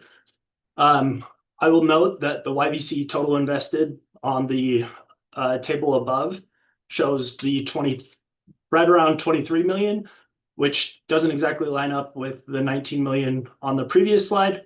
That is due to our commitment in Breakthrough Venture Capital's fund. However, that capital is not actually invested until Breakthrough identifies an investment and calls the capital to then invest in the companies. A thing to call out on our tranche tracking here is we are fully deployed from tranche 1 and are now deploying out of tranche 2. As a quick reminder, we have to deploy at least 80% of the tranche to be able to call the final tranche. And a thing to note on the tranche tracking side of things from the federal treasury is the legislation written for the SSBCI program had some gaps in it where Treasury's oversight and administration for the program actually ends March 11th of 2028, which essentially cuts a year off of our expected deployment window, where we thought we would have 3 years, but now we essentially have until December 31st of 2027 to submit that final tranche request, getting into tranche 3. So those LOIs shown on this slide will help us get to that 20%, and we continue to have a strong pipeline and line of sight to attractive investments. With that, I would welcome Bert and/or Gordon for any additions and any questions. Mr. Lance, I see you've got your hand raised. Mr. Co-Chair, Mr. Committee Chair, Rylan, going back one slide, or 2 slides maybe, I see concentration in the usual suspects of venture capital investment, and I generally understand that's largely where deal flow is occurring. I'm curious as to efforts to expand those stars into other places in the state. I understand this is you go where the deals are. Have we heard interest from the other 19 counties in Wyoming? Is there opportunity there that you see? I'm just curious. Yes, Mr. Co-Chair, and Mr. Lance, thank you for the question there. We do see that concentration of those high growth venture backable investment opportunities in Teton County, Natrona County, and then the Laramie and Cheyenne area. We are seeing some attractive early stage opportunities that are maybe a little bit too early for YVC's specific consideration. In that we're trying to fill a specific funding gap, being post those early funding rounds where there are high net worth individuals across the state that can get them through a pre-seed or a seed fundraise. We continue to see companies pop out of additional pitch competitions throughout the state that could be attractive for a YVC investment consideration in the future. But we continue to show up at events across the state and are really trying to be adamant about making the state aware of the capital that we have to deploy and how we are trying to deploy that with those niche sort of startup venture backable opportunities. I would welcome Bert and/or Gordon's additions to that question as well. Thanks, Rylan. Mr. Co-Chair, Mr. Committee Chair, Mr. Lance, happy to add more context there. We are actively talking to and frankly driving all over the state to pursue every opportunity we can find. Maybe process-wise, another reminder for the board and everyone listening in today. We are application-based, so we are always considering every opportunity that actually comes to us and goes through our application platform built through Salesforce, and we do that on a rolling basis. So we are always open to look at every opportunity. and we are extremely active in every startup community across every Wyoming state, county, region. And just to put that out there as a reminder, we're always willing to have conversations with companies, and we always love connecting them with various state resources through our great partners. Mr. Committee Chair, if I just might add a little bit here, which is part of what this map also shows is the power of clustering, right? These startups all kind of come together and they spin off new things and they spin off ideas and they build some of the capacity to really build these high growth startups in these areas. And yeah, for sure, we're looking at the rest of the state. And to Ryland's point, a lot of really good early stage things going on. And to Gordon's point, we're doing what we can to help grow those so that we can eventually get those applications in. Fantastic. Mr. Lance, any follow-ons before I move down the line? No, sir. Thank you. Fantastic. Mr. Ahrens. Thanks, Mr. Committee Chair. Just a quick question, Ryland. Early on, you mentioned leverage ratios and 10-to-1 being the target. I guess whose target is that? And the fact that we're a little under that, are there any implications? Yes, Mr. Co-Chair and Mr. Arns, thank you for the great question there. I will actually go back up to that slide just so it is present for everyone. But as an explanation to that, that is the 10-to-1 leverage ratio that I mentioned is Treasury's goal of their key investment metrics focused around driving in additional private capital into the ecosystem. So while we are currently under that 10-to-1 long-term goal, that is a long-term goal for the program. So being 10 years from the initiation of SSBCI. So while we are under that currently, we are actually strides ahead of our neighboring states and other jurisdictions within the SSBCI program. But we're really seeing, it's really speaking to the early signs of private investment that we're seeing into our portfolio companies that we have invested in to date. Did that answer the question? Yeah. Mostly, I guess, are there any restrictions on future funds as a result of being under that metric? Another great question there. There are no penalties for being under that long-term goal, to my knowledge, but really that 10-to-1 is speaking to the capital that we are investing, that 19.5 million. The other side of that coin, the 9 being the 162 million, they really just want to see that of the total investment happening within the geographic boundary, that only 10% of that was initially spurred. Well, with the way that math works out long term, that will continue to drive upward with additional fundraising rounds. So it's not necessarily anything that we can directly control, but as our companies continue to grow and raise additional investment funds, that number will naturally increase, like with Frontline Wildfire Defense's $48 million raise. Okay, thank you. Wonderful. Dr. Schaefer. Yeah, thank you, Mr. Committee Chair. Just a quick question, maybe as a reminder of it. So the focus here is on high growth, high potential companies and taking an equity position in them, either through our partnership, through the folks at Breakthrough Venture, or directly into them. Ryland, once they sell, and I think that's an important point, maybe to one of the things that Mr. Pivik was getting at. Ideally they grow, they create jobs, they do all those things.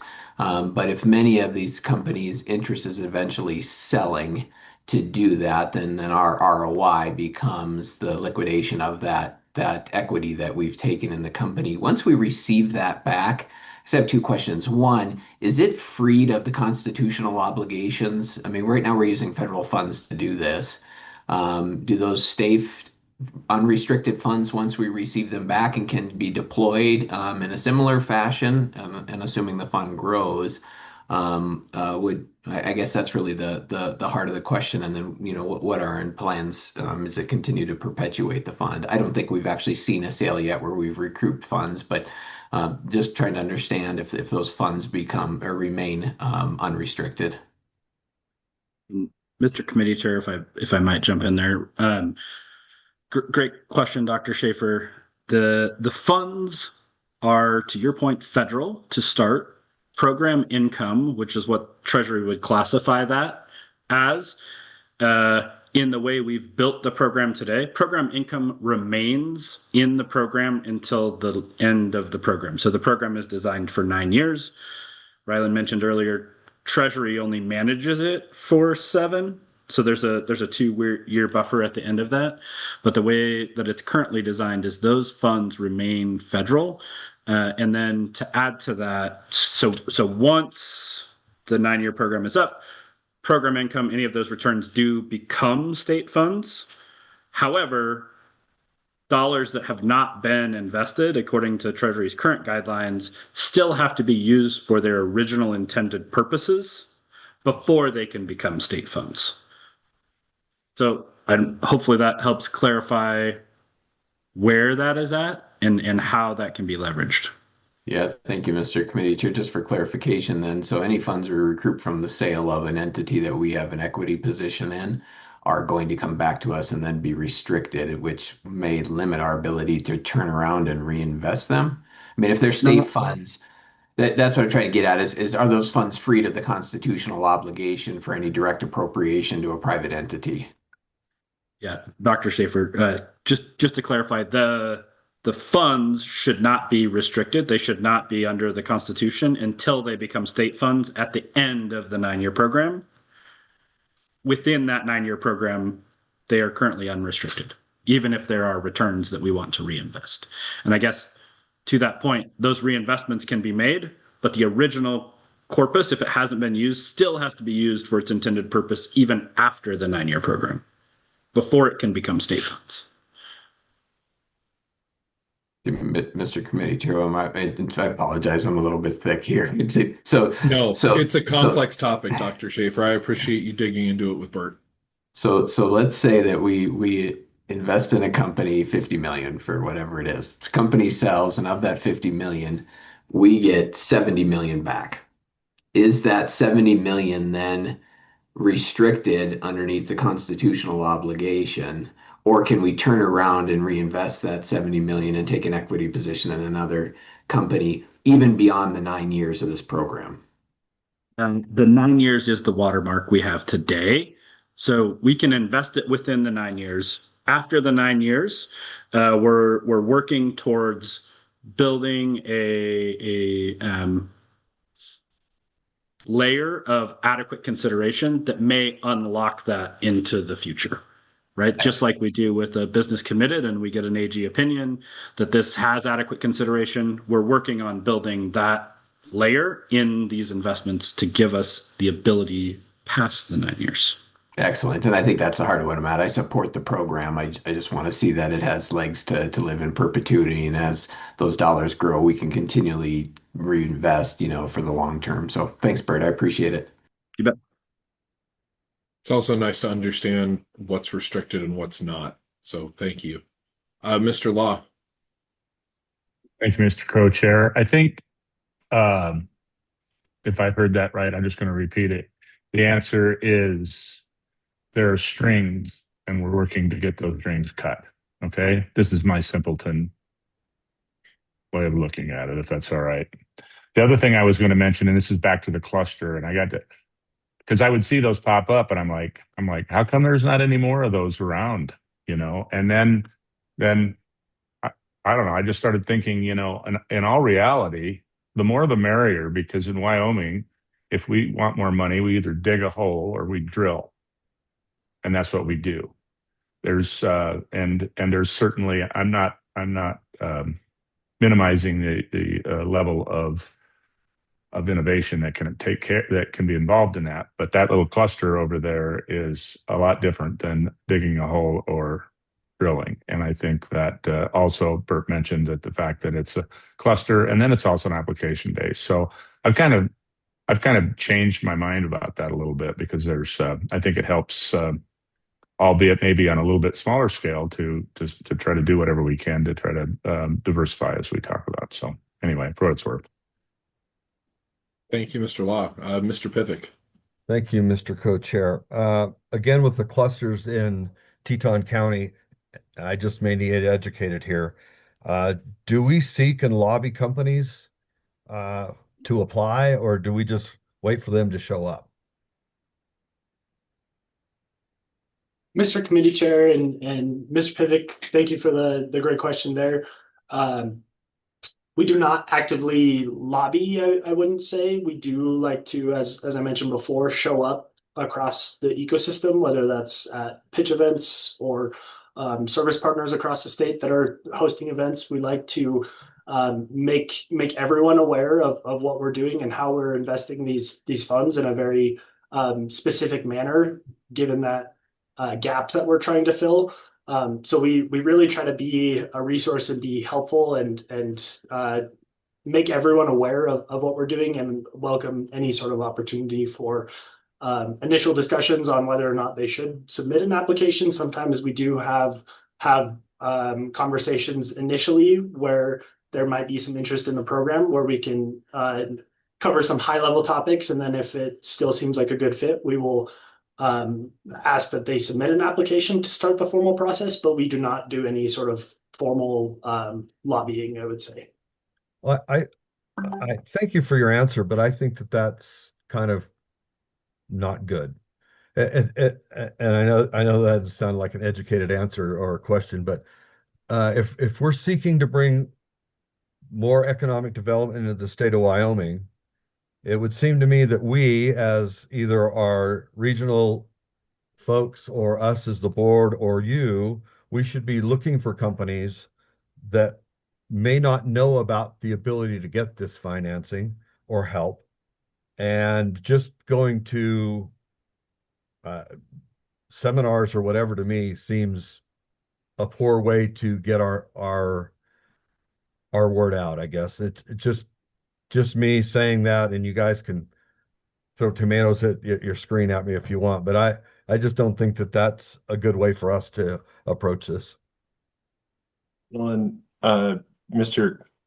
Committee Chair, Mr. Pivik, I can add a little context there too. From the programmatic level, when we first started YVC, the beginning of 2023, we actually were inundated with applications where we called it our tidal wave moment, where this was such a big gap in the ecosystem that we really had to take a lot of different opportunities very seriously, and then sort of sift through and organize the pile, and then start working our way through how we want to build the foundation of the fund.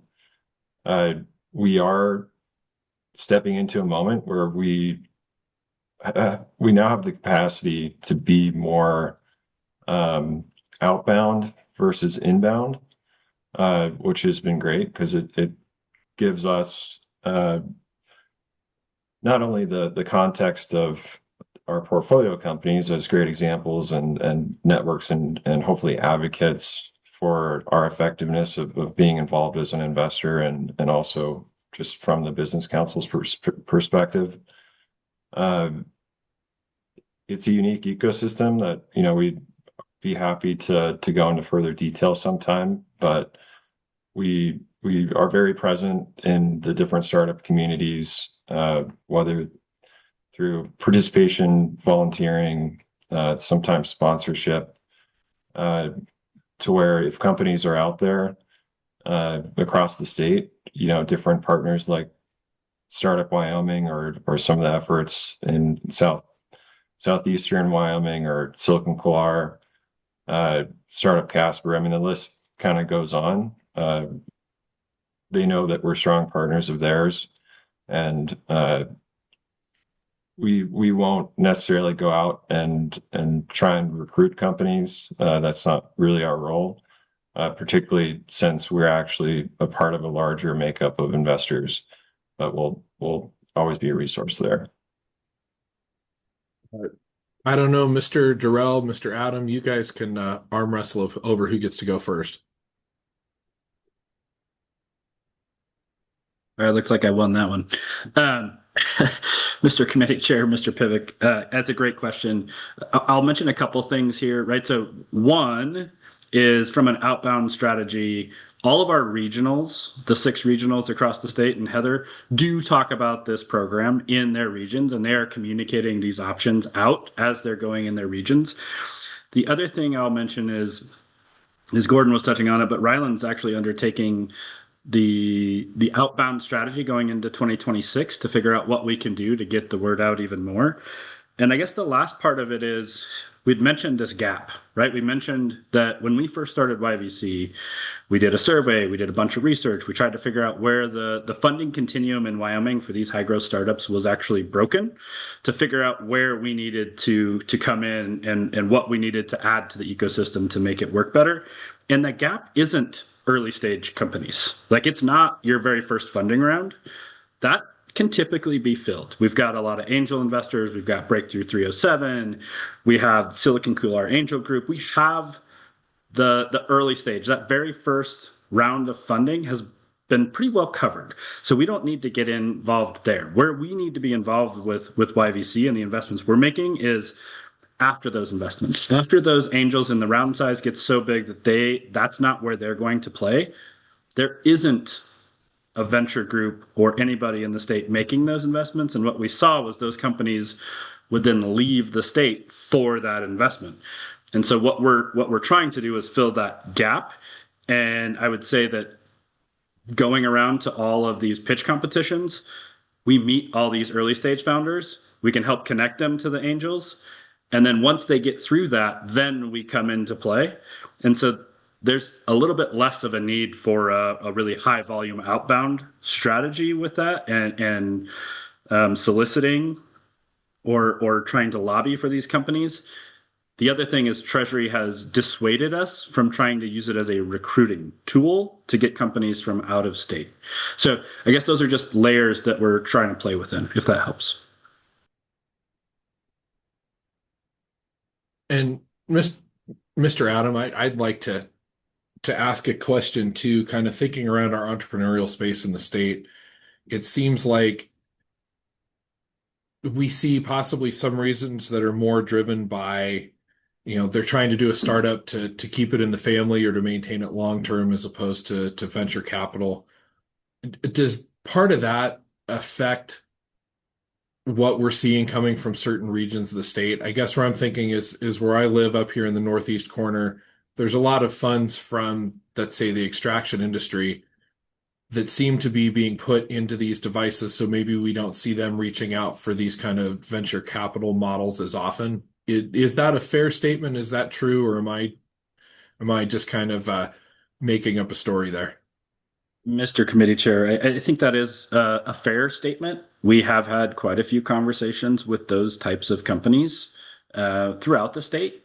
But again, I think Ryland mentioned it early.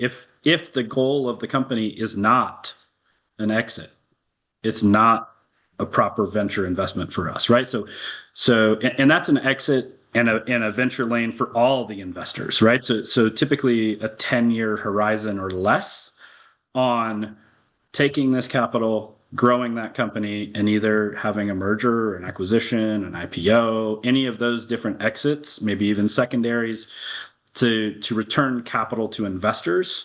I think that is the lane that we're squarely in. And when we have those conversations, we do our best to point them to the resources that are right. Sometimes it's Mr. Wendling with the loan side from Succession or 50/50. Sometimes it's SBDC. Sometimes maybe they just need a little help. Manufacturing works, right? So we go and we point them towards the partners that are best fit to help them take those next steps. But yeah, it's a fair statement to say that does happen in not just the other corners of the state, but in all of the state. Perfect. Thank you, Mr. Adam. Mr. Pivik, I apologize. I missed that your hand was up until I was about halfway through my question. So sorry about that. No, we're okay. I guess the method of my madness is, guys, is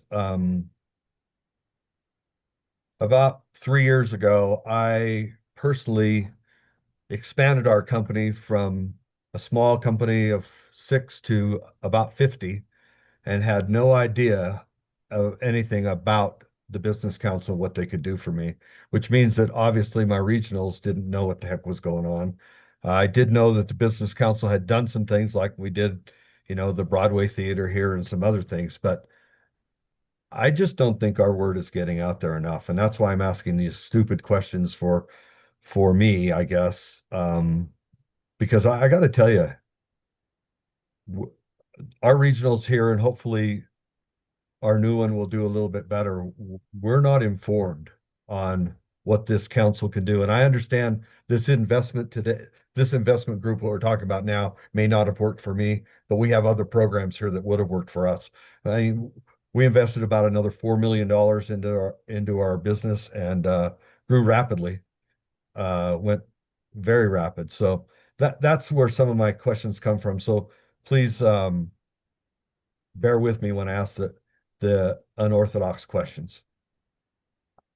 No, Mr. Pivik, I think the unorthodox questions are good. I think that's the conversations we need to be having, especially from individuals such as yourself who have that direct and recent experience with what we're trying to help other business owners with doing, who may not understand the resources or have as long standing of connections across the state as you do. So, Dr. Schaefer. Yeah, thank you, Mr. Committee Chair. I just want to echo what Mr. Pivik said and would agree. One of the things that we have to find a balance to, and I think struggle with, are the roles of local EDOs. The fact that we've got program folks within the council, we have regional reps within the business council. And one thing we hear consistently from entrepreneurs is they don't, one, know how to navigate the different groups of the entities, and they don't have the time to do that. And so I think your point is valid. We've got all these programs, resources, people, both locally and through the business council that aren't easily connected, especially if you're sitting in the chair of a small business owner or an entrepreneur. And that's why I like the work that we're doing. But that coordination is still something we've got to work on. And that messaging, to your point, Bruce, is going to be important. Fantastic for that color, Dr. Schaefer, especially from someone who's a leader in that segment and that charge in the state. Mr. Lance, I think we'll take yours, and if we don't have anything further, then we'll move into loans with Mr. Wendling. Yeah, thanks, Mr. Committee Chair, and this one will be quick. I'm just curious as to how the tech transfer office over at the university plays in the continuum that Bert mentioned earlier, which is that an early stage? Is that a mid stage? I'm guessing it's more early stage.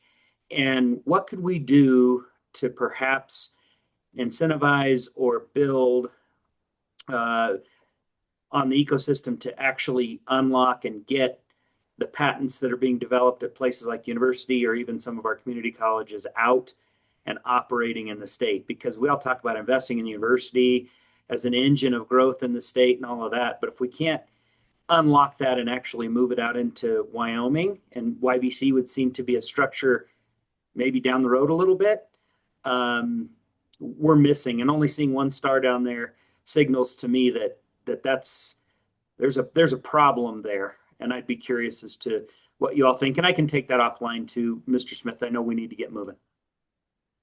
I'll defer to Bert. I mean, if that's when you want to talk right now, if you guys want to take that offline, I'll defer that to you. All right, Mr. Committee Chair, Mr. Lance, quickly, I will say that it is very early stage. So if you look at our Kickstart companies, that's typically where we're seeing in our SBIR companies that Brittany is helping with. That's where we're seeing most of that IP from the university come into play.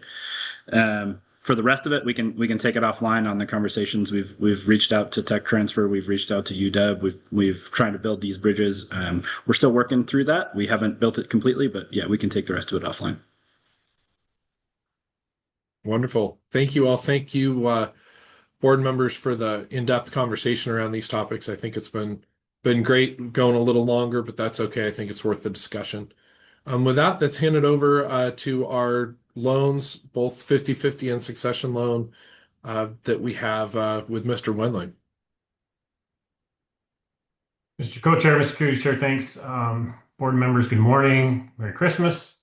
Let me a second here. I just want to get up the write-ups here, share my screen. Hopefully you can see that. Thank you so much. I have two loans for consideration today. The current available balance in the Challenge Loan Fund is $12.58 million. And I did want to mention just a little something about that. So that is a fixed amount, or not a fixed amount, but really we don't get an allocation for this program. It's really just a revolving program. It has been that way for a long time. So that's just something that even with the uptick in loans over the last couple of years, our balance has been pretty steady with other payments coming in. So that's been encouraging with this program. First request, it comes from First Federal Bank out of Sheridan. It's for Newman Restoration and Cleaning. They're requesting a $224,000 50/50 loan participation. It's on a $448,000 total loan, or 50% what we're participating on. The loan is for a purchase of a real estate property that they want to relocate their headquarters to in Sheridan. We are recommending a 5.25% interest rate. The bank is offering a 6.875. That'll provide a 6.06 blended rate to the borrower. It'll be a 10-year term on our portion of our note, but it will be amortized over 25 years. So it will create a balloon payment at the end of year 10 for the remaining principal. Newman Restoration and Cleaning, they were founded in 2016 by Andrew and Rebecca Newman. The company provides 24/7 disaster services across north central Wyoming, south central Montana, and specialize in fire and water damage restoration, mold removal, sewage cleanup, and biohazard remediation. The business is relocating its headquarters from Billings, Montana to Sheridan, where the Newmans are from and recently moved back to. They've acquired a shop at 352 Phoenix Avenue over by the Home Depot on the south side of town. This facility will be fully equipped by the end of 2025 and will complement their existing locations in Billings and Big Sky. There are no major renovations planned at the site, but there is possibility for future improvements if needed. The lead bank is lending according to their loan policy. The borrower is submitting a down payment. The WBC is partnering in accordance with the guidelines outlined in the 50/50 loan program. There were no concerns with cash flow analysis, credit reports, or risk rating. There is more information detailed in those write-ups on the credit memos in your materials. So staff is recommending the approval of this 50/50 loan participation of $224,000 participation with First Federal Bank and Trust in Sheridan to Riverbend Investments, which is the real estate entity for Newman Restoration and Cleaning. Appreciate your consideration of this loan and happy to answer any questions regarding it. Great. Thanks for walking us through that, Mr. Wendling. Any questions from the board? Seeing none, I would entertain a motion for the consideration or approval of the staff recommendation. Mr. Committee Chair, I'll make that motion. Fantastic. Motion from Dr. Schaefer. Do I have a second? I'll second. Wonderful. A second from Mr. Pivic. Any further discussion? Seeing none, all in favor signify by saying aye. Aye. Aye. All opposed, same sign. Fantastic. Motion to approve staff recommendation carries. Thank you very much, John. Let's continue on to the succession loan with First Northern in Buffalo. Awesome. Thank you so much, Mr. Committee Chair. Members of the board, the second request comes from First Northern Bank. They are based out of Buffalo, but this is the branch in Douglas. It's a newer branch. It is for Mountain West Valuations out of Casper. Their request for succession loan participation is $252,665 on a $505,300 total loan, or 50% of the loan. This purchase includes the commercial business operations of the appraisal business. Staff is recommending a 5% interest rate. The bank itself will be offering terms of 6.75% for a blended rate of 5.88% to the borrower. This will be fixed for 10 years. Mountain West Valuations was established in 2014. It has grown into one of the most recognized appraisal firms across Wyoming, South Dakota, Montana. The company provides comprehensive appraisal and evaluation services for residential, agricultural, and commercial real estate, as well as equipment. Over the past decade, Mountain West has earned a reputation for accuracy, professionalism, and reliability, becoming a trusted partner for clients throughout the region. The current owner, Deborah Clark, has owned and managed that appraisal company for the last 10 years and is looking to transition ownership of the commercial side of the business to one of its employees, Jeremy Thies. She will maintain the residential side, which is through evals.com. She started that just a few years ago. That's for just 1 to 4 bedroom homes. So she'll maintain that side of the business, but she's turning over the commercial operations to Jeremy. And his partner, Annie Voigt, will be a co-borrower on the loan and a 50% owner in the business. Deborah's husband, Steve, he's currently the agricultural appraiser, and he will remain on through the transition to provide his expertise until staff can be trained. So that'll help provide some continuity through the transition. There are also some trainees on staff, 2 of those, and there is plans to add more as business operations become more established through Jeremy's leadership, including co-borrower Emmy Voigt will eventually join the team.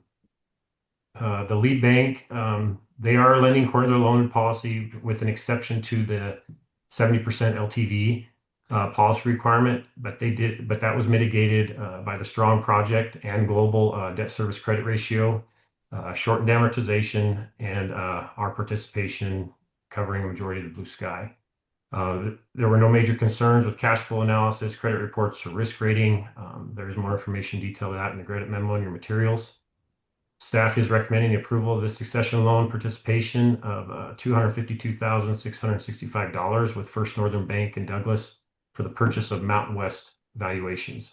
So appreciate your consideration on this loan and happy to answer any questions as well. Fantastic. Any questions, comments from the board? Fantastic. Seeing none, I would entertain a motion regarding staff recommendation. Mr. Committee Chair, motion to approve. Fantastic. Thank you, Mr. Nelson. Do I have a second? Second, Jeff Brown. Fantastic. Can we have a second from Mr. Brown? Any further discussion? Seeing none, all in favor signify by saying aye. Aye. Aye. All opposed, same sign.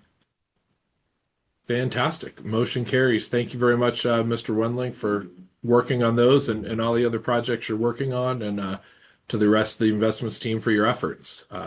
With that, I will hand it over to Mr. Lance for the Services Committee. Thank you, Mr. Smith. Mr. Co-Chair, members of the board, I'm a bit of commentary before we go on. All of the things we just went through, I think we need to make sure that our leaders in this state understand what just happened. Those are the things that are going to make us better as a state. Those are the things that are going to build us as a state. And I think the folks in Sheridan and Douglas and Buffalo and all the other places that were marked on maps, they need to understand this is the value that is added and created, and that can't really be replaced by other agencies in the state. So that said, we'll move on to the Services Committee, and I would turn it over to Mr. Marshall to go through his update and the 2 contracts that we're going to take in turn. But to start, I'll offer Brandon the floor to provide any update that he deems necessary and appropriate. Very good. Thank you, Mr. Committee Chair, and thank you, Board. Good to see you all today virtually. Merry Christmas. We're almost to the end of the year. Because the services team elected at this meeting, instead of giving you a regular kind of end of the year, here's the things we've been doing update. Services wanted to share here's why we've been doing what we do this year. So a lot of the work that we do, in fact, almost all of the work that we do, is to build up Wyoming's communities so that someday the markets will care about Wyoming. There are loud voices right now saying we should do nothing, that we should let the world keep ignoring us, and maybe even encourage them to do it. They also say we should just shut up and keep digging our coal, our trona, our gas, our oil, our uranium. Here's the thing. I do think we should keep digging those things, but we should also refuse to shut up. See, the free market might not care whether Wyoming exists, and once they're tired of our resources that we're selling, but we care. So with that, I'm going to give it to Ben, who can play the slideshow with us, and present to you the services team, the team that I'm most proud to lead.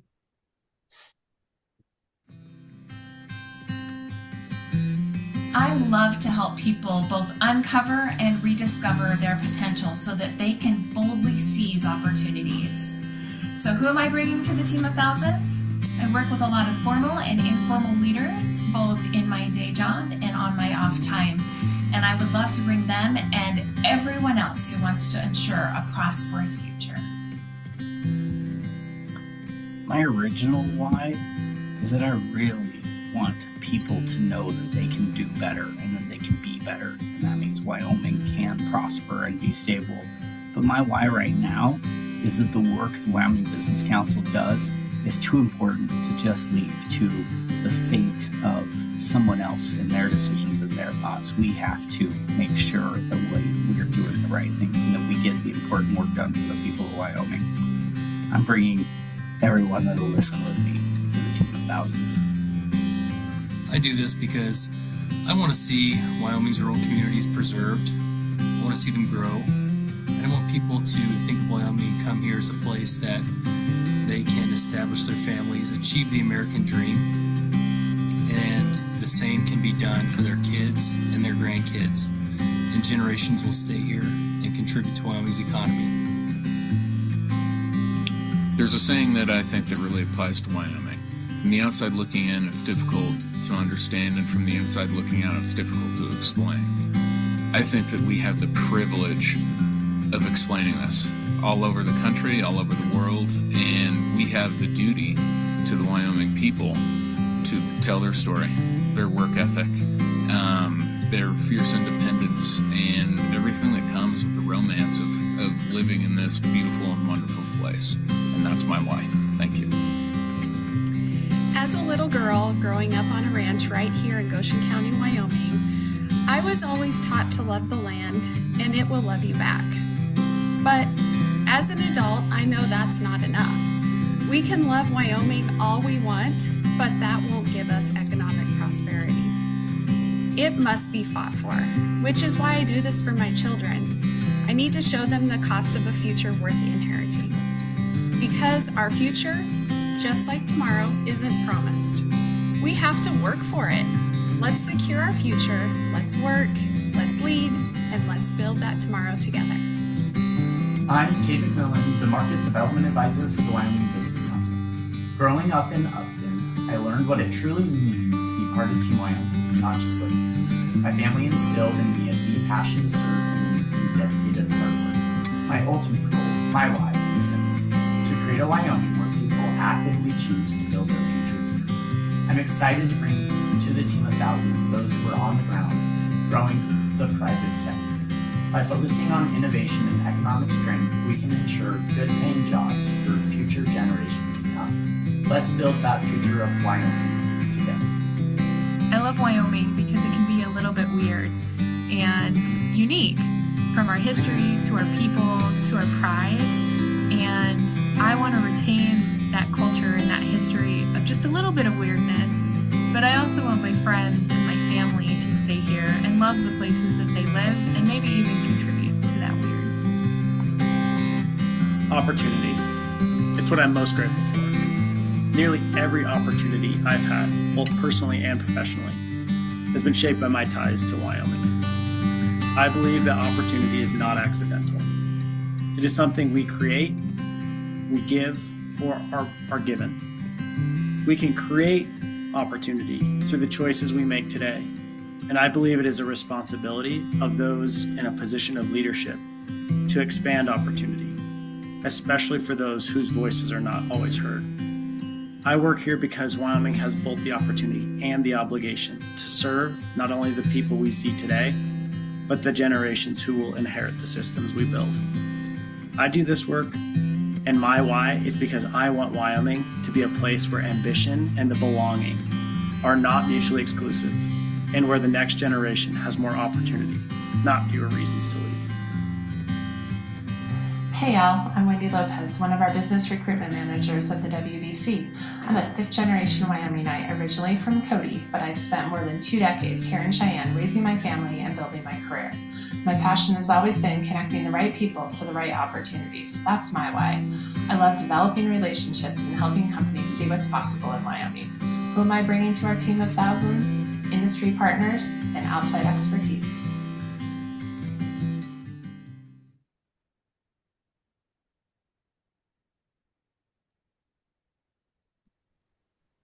That, Mr. Committee Chair, I'm glad to say we're going to move on to serious contract business so that I can talk to you. Proud of that group. Services Brandon, I'm team. not going to let you yet. I'm proud of that group too, and I'm very pleased with the presentation that was made, and I'm excited about the opportunities that you all are building, not only for yourselves and your families, but for the rest of the state. That's it's remarkable, and I'm grateful for the heartfelt statements that were made. So with that, you can now move on to the illustrious Mr. Bowling and the contract with CTC Technology.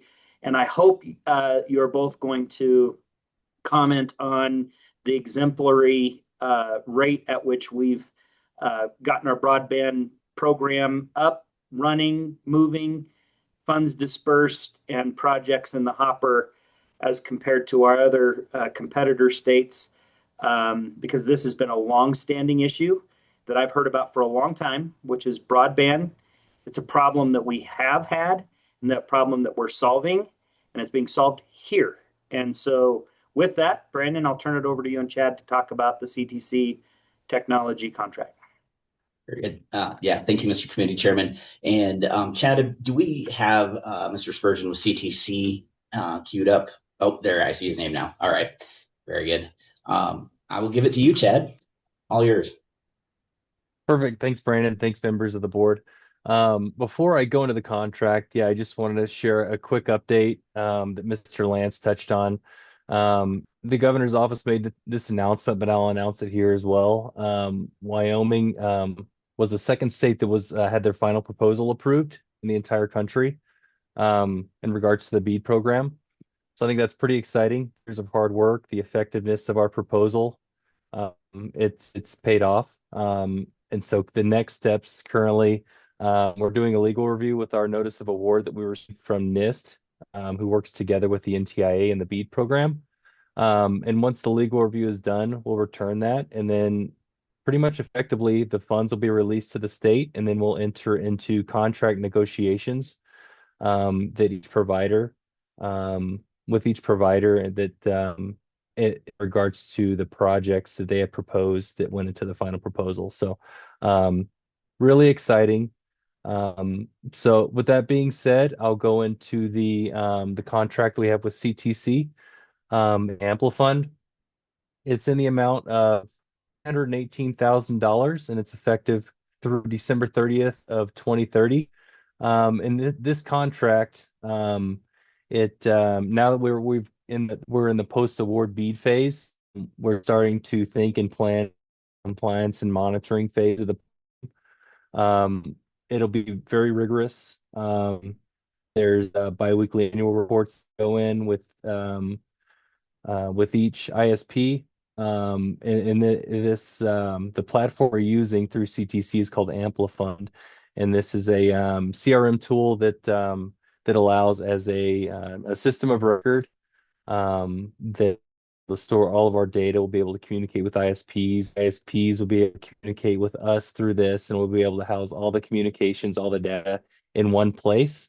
That way, but when we're audited by the feds through the BEAD program, we'll have this information documented in this platform. So with that being said, Andy, if I miss anything, please speak up now. Otherwise, if there's any questions, I'm happy to take them. Thanks, Chad, Mr. Chair, and members of the committee. I just want to say thank you for the opportunity to work with you. Amplifund is not a product that we've developed. It is a solution, however, that we are using in several other states to support BEAD as well as the Treasury ARPA program. So we have significant experience using it and several employees that are certified in its use. We have no financial relationship with Amplifund, so this is not a product that we pushed on the state or that we have a financial incentive to sell. We are vendor agnostic and simply want to see the most cost-effective solution for the state that will help it meet its objectives here. Keep a close eye on these grants and their implementation, make sure there's no potential for waste, fraud, or abuse. And that's really, as Chad mentioned, the objective here. So thank you again for the opportunity. We're looking forward to continuing our work with Chad and Brandon and the team. And if there's any questions that I could ask, please, or answer, excuse me, please let me know. Thank you. Any questions for our panelists on the CTC technology contract? Not seeing any. I would entertain a motion to approve the staff recommendation to approve the contract for CTC technology. So moved, Mr. Lance. Thank you, Mr. Smith. Do I have a second? I'll second that. Thank you, Ms. Worthen. Motion is second. Any further discussion? Seeing none, hearing none. All those in favor of the motion signify by saying aye. Aye. Aye. Any opposed? Same sign. All right. Appears that motion has passed, and congratulations to Chad and his team and our contractor with CTC. Very pleased with that work. That takes us to the second piece of business, which is the contract amendment with Silicon Color. And to present that is Taylor. Mr. Lance. Over to you. Yes. Mr. Lance, really quick, I think Mr. Nelson had his hand raised. Sorry. I had a comment regarding Chad's part before we handed it off. Yeah. I'm delighted to hear from a true expert in the broadband space, Mr. Nelson. Mr. Committee Chair, thank you very much. I just wanted to echo the kudos that are given to Chad and team. To be second in the nation in this type of an environment is nothing to be understated. So on behalf of all of our Wyoming residents in trying to level the playing field on broadband infrastructure, great job and keep up the good work. Thank you very much. Thank you for those comments, Mr. Nelson. I was going to call you out specifically because of your experience in the space, and I'm glad you weighed in. I would also provide kudos to the providers who stepped forward and sought out the funds and are going to be delivering the service. So credit to all involved. I think it's a great template going forward. With that, any other comments on the CTC contract? If not, we'll move on to Taylor. So Taylor is actually unable to join us today, Mr. Committee Chair. So sorry. I will stand in as staff, but we also have Blossom Lumley with Startup Wyoming, Rob Kellogg, Christine Langley, and Bill Halland with Silicon Coular that'll join us as panelists. And I believe Blossom actually has a presentation that she can make for us. While we bring them into the room, I can just give you this overview of what the contract is that we're looking at. We have brought to you in the last year plus, various contracts, adjusting and looking at our relationship to the startup environment as state and what can we do along the lines of incubation services and what can we change there.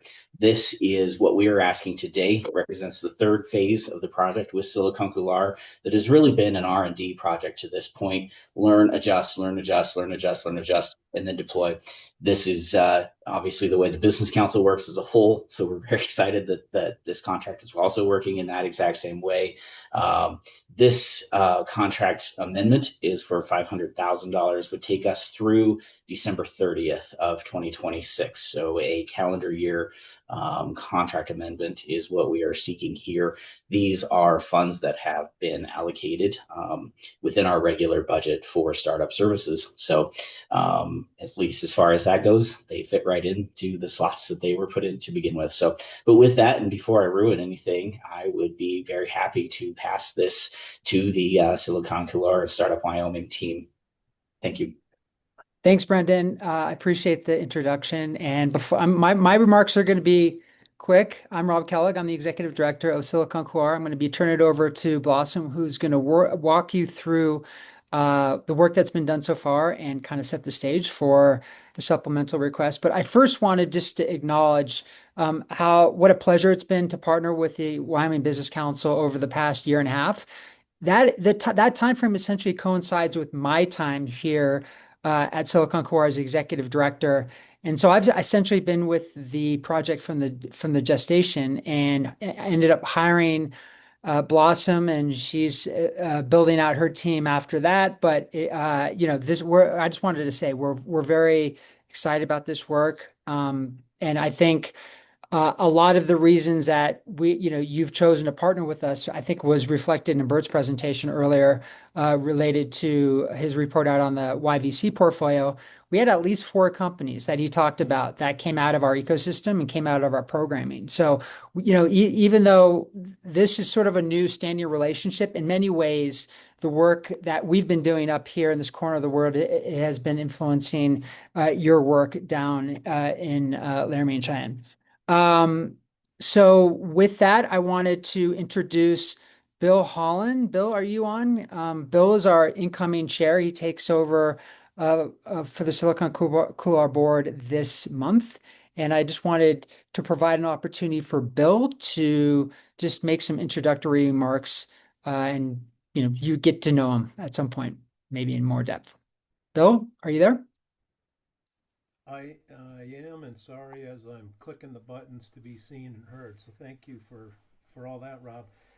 Everybody, just really appreciate, first of all. And Bill, I think you might need to turn up your volume, perhaps. Okay. Turning up my volume. Is that any better? It's a little bit better. I don't know.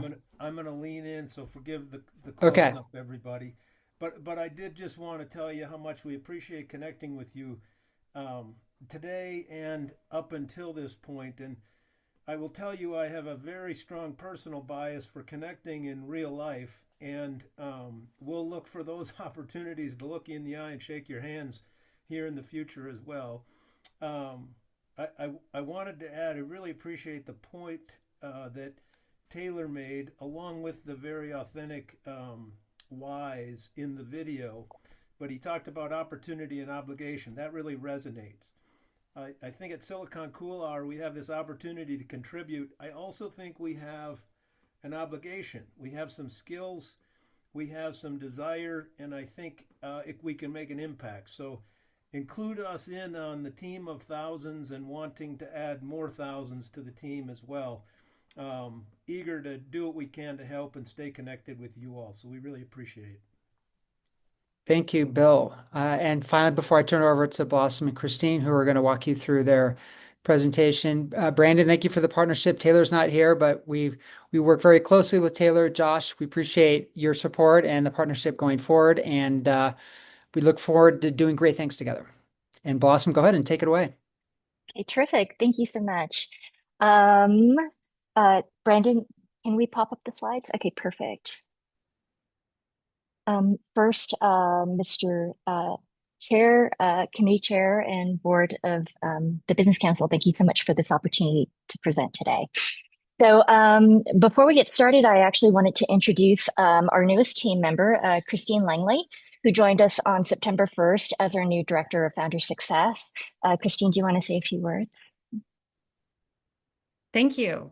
I'm excited to be part of this team. Like Blossom said, I came on board September 1st and we hit the ground running, and we're excited for our pending launch next month. Thanks, Blossom. Sure. Okay, so now you've met us all. So next slide, please. What we wanted to do today is basically provide an overview of basically where we have been, what we've done, where we currently are right now, and what we plan to do into the future. So going back to September of 2024, when phase one first started, we published a gap analysis that was based on interviews with over 250 stakeholders across all 23 counties. We conducted 6 statewide virtual focus groups, presented our findings at the CWC Entrepreneurship Conference in April of this year in Riverton. And then we were very grateful and pleased to be approved by the WBC board to move forward with phase 2 on May 21st. Next slide. So what we found in the gap analysis are that the problems that we face in Wyoming are problems that, are faced by entrepreneurship ecosystems around the world. So this is a quote by Bill Aulett from MIT. The world needs more entrepreneurs, higher quality entrepreneurs, and better connected entrepreneurs in order to drive innovation, create jobs, and foster economic growth. Next slide.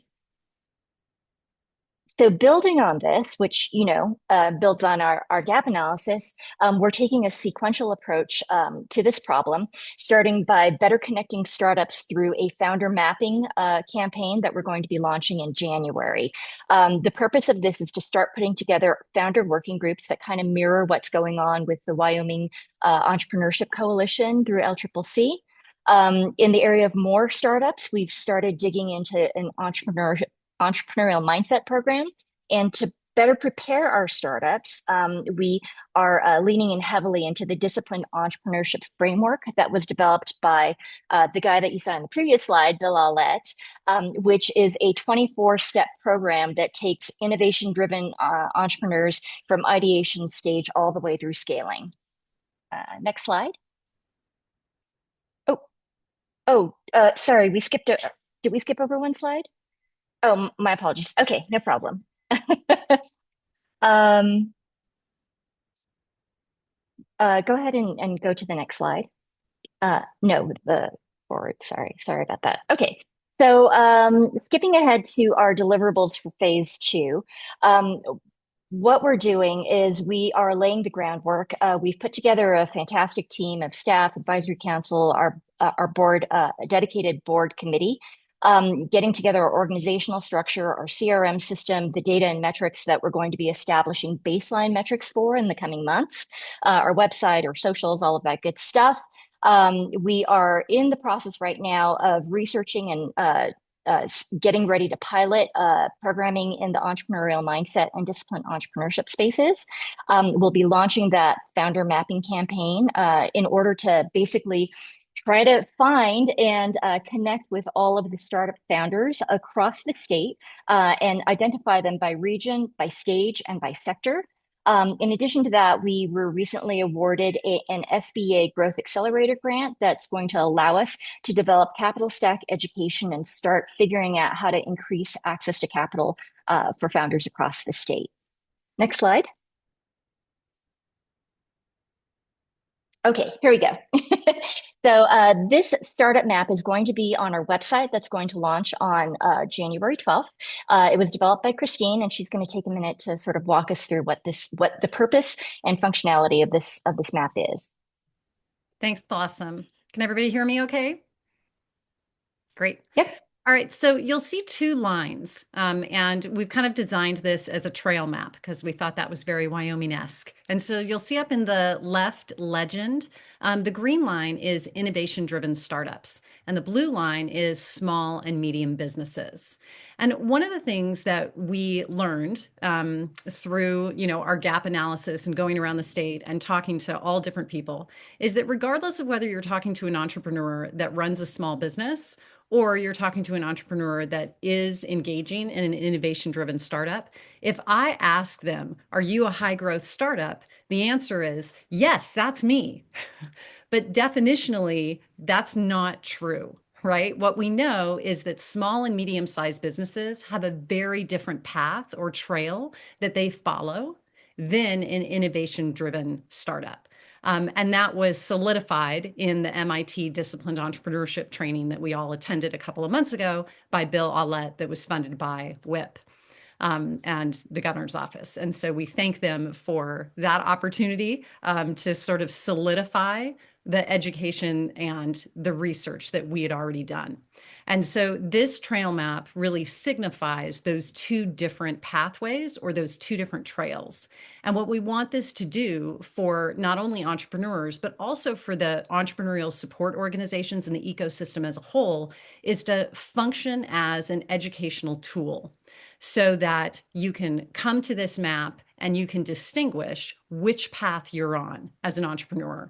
Are you building a small business where first you write a business plan, right? And then you launch your business and then you stabilize your operations and then you grow and eventually mature?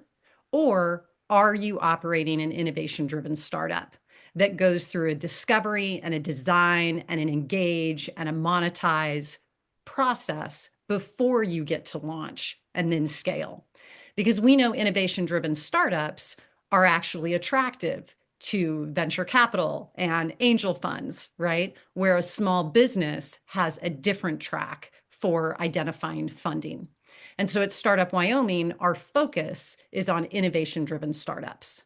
And there's other entrepreneurial support organizations like SBDC and the Wyoming Women's Business Center and Bootstrap Collaborative and LCCC, right? There's all these different organizations across the state where their focus is primarily on small and medium-sized businesses. And so we want to distinguish those two trails so that we can really focus on innovation-driven startups. And we hope that this is a great tool for everyone in the state to utilize. Thanks. Great. Thank you, Christine. Next slide. So this is purely a visual to sort of give an example of what the mapping process will result in. What we're going to be looking at as we reach out to everybody across the state is trying to figure out these areas of sector strength, where these startups are located, how we can connect with them one-on-one, and then figuring out where they are by stage in order to figure out where we should be concentrating our efforts. Next slide. So once we get this critical mass together, we'll be putting together founder working groups in order to sort of inform the founder programming that we engage in, basically to get their feedback and make sure that this is something that they need, they want, they will actually show up for. And in looking at sector areas of sector strength, we can take that map and overlay it with resources that are specific to those sectors, also find out where the gaps are, and help startups kind of advocate for big swings in their sector. We can also connect startups with each other and with other people across the ecosystem through networking opportunities. And then most importantly, communicate this progress and the value proposition across communities. We'll be engaging starting in mid-January, a roadshow of sorts to go across all of the communities and share this information about what we're doing. We had the chance to do this connection when we first started the gap analysis, but it's time to go back out now that we know what we're doing and sharing that with all of the communities and having those conversations based on the data that we're seeing in the map about how we can help them in their efforts. Next slide. So in the area, going back to better connected and more startups, the entrepreneurial mindset program that we're going to be launching is based on the Ice House curriculum that was funded by the Kauffman Foundation. Two of our facilitators were certified in November. We are in the process of designing and piloting this program, and we have a list of potential partnerships that we're looking to reach out to throughout the state. Next slide. In the area of better preparing startups, again, this disciplined entrepreneurship framework. This is really a powerful, rigorous, top-of-the-line educational curriculum for innovation-driven enterprises. It was championed by Mike Wandler at L&H, by Marcio Paez Barreto, Ben Cook at UW hosted A week-long seminar was hosted at LCCC. So it really is truly a statewide effort, and 60 people from around the state came, spent an entire week of their lives, 14-hour days, really digging in to how it is that they can use this in order to grow startups across the state.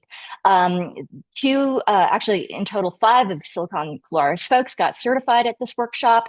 We integrated into the startup roadmap, as you saw previously with Christine's walkthrough of that. And we're using this framework in order to inform our founder progress metrics. So as we talk to founders and we're like, okay, you've done steps 1 through 6, but you need some help maybe in step 7. How can we work on that together? That's something that we can share. That's language that we can share with the rest of the state, because there are efforts developing at UW, at Manufacturing Works, community EDOs, in order to figure out how all of these different settings can use this and collaborate with each other. Next slide. In terms of fundraising, we were awarded that federal SBA Growth Fund Competition grant, and we have a potential grant in the pipeline. We submitted a $2.2 million EDA grant, nuclear commercialization grant, as a subawardee through Idaho National Labs alongside the Wyoming Energy Authority. We hope to have some updates on whether or not we advance to the next stage in the coming week. Next slide.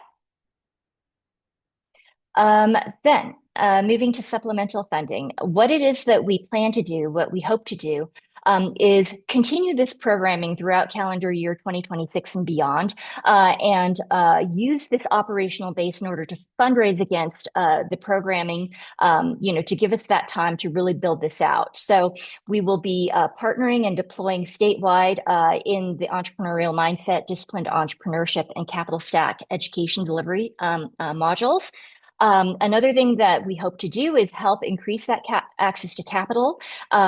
Silicon Couloir is sort of piloting an SPV, a special purpose vehicle mechanism, in order to see how that works for the existing angel network, to see whether or not that or different types of models could possibly use to sort of stimulate, unlock some of that angel funding for our startups. And then we're also thinking about how is it that we can pair up the early stage funding that we have with these educational components in kind of like a carrot stick model, in order to get people the funding resource that they need, but pair it with the education that they also need in order to advance them to the next stage of preparation to ultimately get them ready for investment capital. In addition to that, in-person and virtual connections, and then the Mentor Light Network. Next slide, I'll go over. It's super simple, but really, really profound. We have existing mentorship programs through Silicon Couloir, as well as the UW VMS program.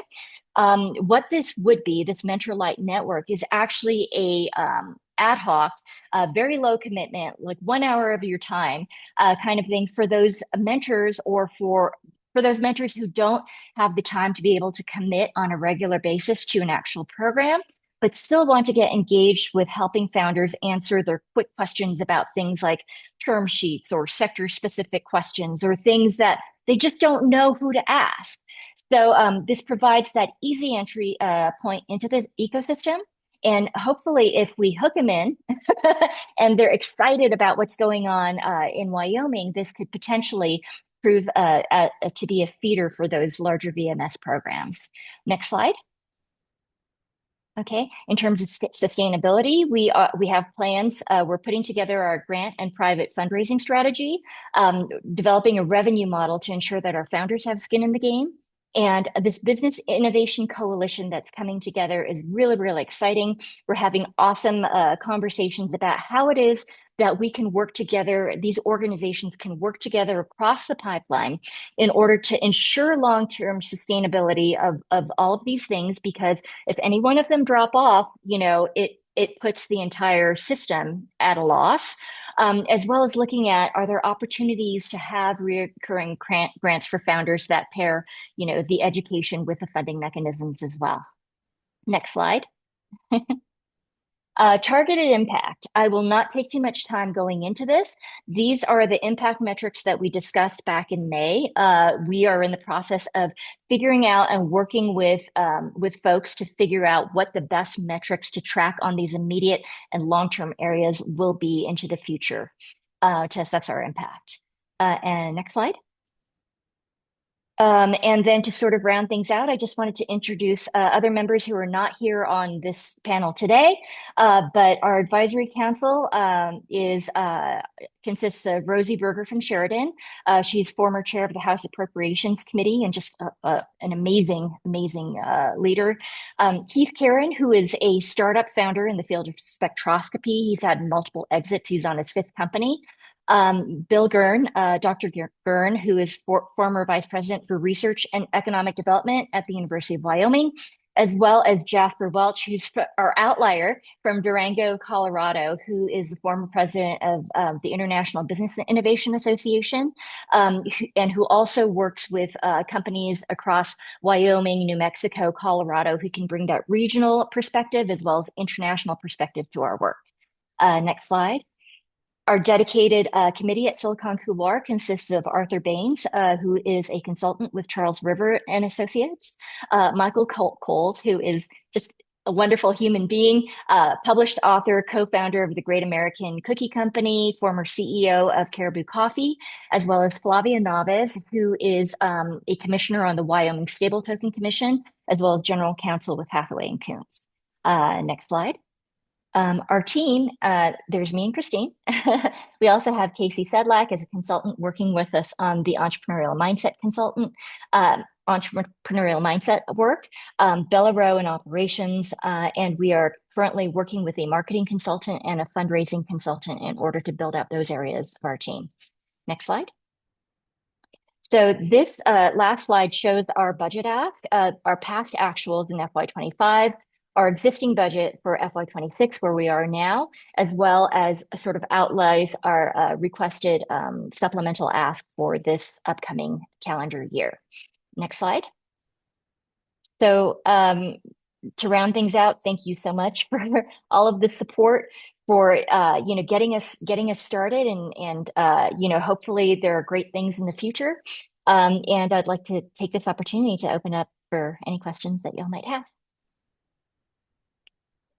Thank you, Blossom. With that, I will turn it over to members of the board for questions or comments. Mr. Schaefer, Dr. Schaefer. Yeah, thank you, Mr. Committee Chair. Blossom, great to see you, Rob, as well. Thanks for being here for that presentation.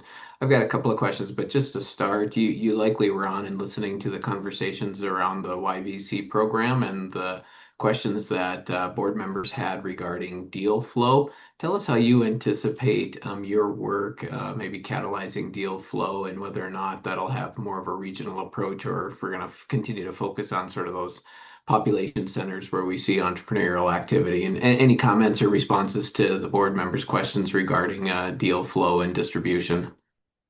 So our approach to deal flow is like first starting at the very top of the funnel with that Icehouse curriculum. We just simply need more people interested in entrepreneurship and who understand the pathway to high growth entrepreneurship.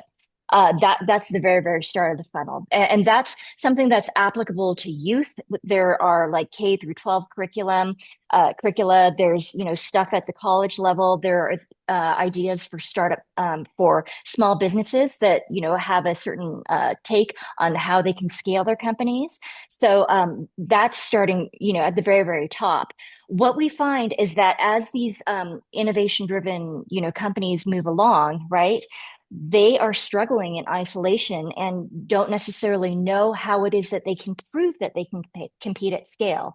And so that disciplined entrepreneurship curriculum will help, get them ready for things like, the generator, the generator accelerator and the pitch competitions that they enter into. the better prepared that we can get these companies so that they can actually compete, the more likelihood they can get that investment funding, not just from our folks, but that they can secure investment funding from other VCs, because it's not good enough to be, to have support in Wyoming. You got to prove that you can complete on a global stage. And so that's the kind of work that we're engaging in to try to feed into that funnel, system that progresses. Dr. Schaefer, any follow-up question there? And then I'll turn it over to Mr. Law for his. I don't think so. I think I probably asked the question poorly. We're trying to get an idea of what the untapped capacity is for entrepreneurial activity in Wyoming, and whether that is broadly distributed or is just going to be isolated. So I Yeah. probably could have answered that or asked that a little bit better. So no, actually, that's a great question. And that's why we're engaged in the mapping process from the get-go. We all have ideas on where we think the sector strength is, where we think these startups are clustered, but without having the hard data in front of us and actually trying to reach out to every single community to ask them who's working in what space and what are the potential entrepreneurs that are interested in this? What's the appetite for this kind of stuff? Without doing that detailed data-driven work, we're not going to know for sure. So we will be able to start answering some of those questions as the months roll along and our mapping campaign starts, which we would appreciate everyone's help to spread the word, to get people into our system, and we're going to launch on January 12th. And can I just add, I'll just jump on and add a couple things, Joe. I think we need to get comfortable doing two things at one time. And those two things could be on different timetables. So on the one hand, we've got to do what Blossom was talking about, is mapping what the current ecosystem looks like and go to those points where we can get high immediate leverage and support founders where maybe there's a cluster of founders, a cluster of companies, and provide the resources at that point and spot. But in addition to that, we've also got to get into certain areas of the community, and it could even be at the high school level. So we gestate people to start thinking and adopting the entrepreneurial mindset earlier on. And that's a longer term game, right? And so they've talked about trying to get into these different areas of the community where we're providing resources and creating those building blocks that are going to, create more shots on goal. But that's much more of a longer term horizon. Great. Thank you both. And Mr. Committee Chair, I may have another comment or question later on, but certainly let the other folks ask theirs. All right. I'll turn it next to Mr. Co-Chair Law.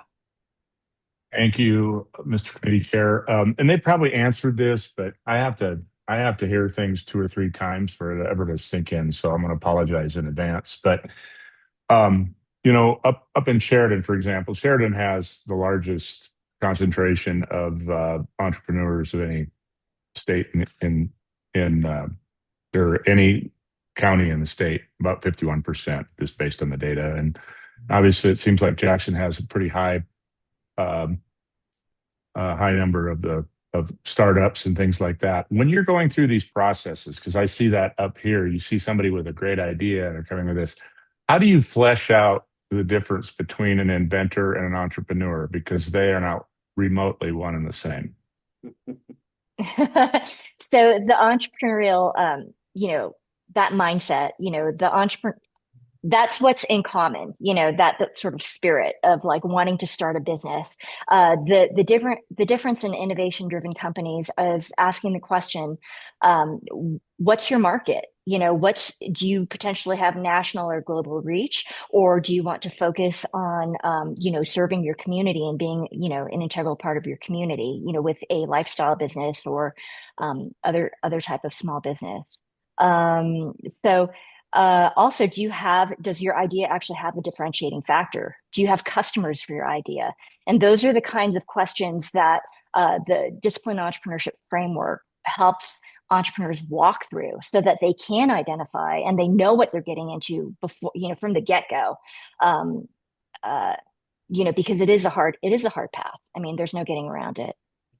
And Mark, I think that's a good question. And I think one of the roles that Blossom and Christine are going to are going to perform across the state is, as we know, like implicit in your question is, oftentimes the innovator or the founder of a company, especially if it's in the technical domain, is not the right person to build and scale the company, right? So it's a different skill set, it's a different mentality. And I think part of what we need to learn how to do is figure out the matchmaking here, right? Where we've got an innovator, a technical founder who's maybe building a company, has got a good idea, but after 6 months or a year, they're going to hit a wall and they're going to need to get paired with someone who has the operating experience to be able to take the company to the next level. And so I think that's a big role of what we can provide in Startup Wyoming. And I think that's a great service that's probably not getting filled at scale right now.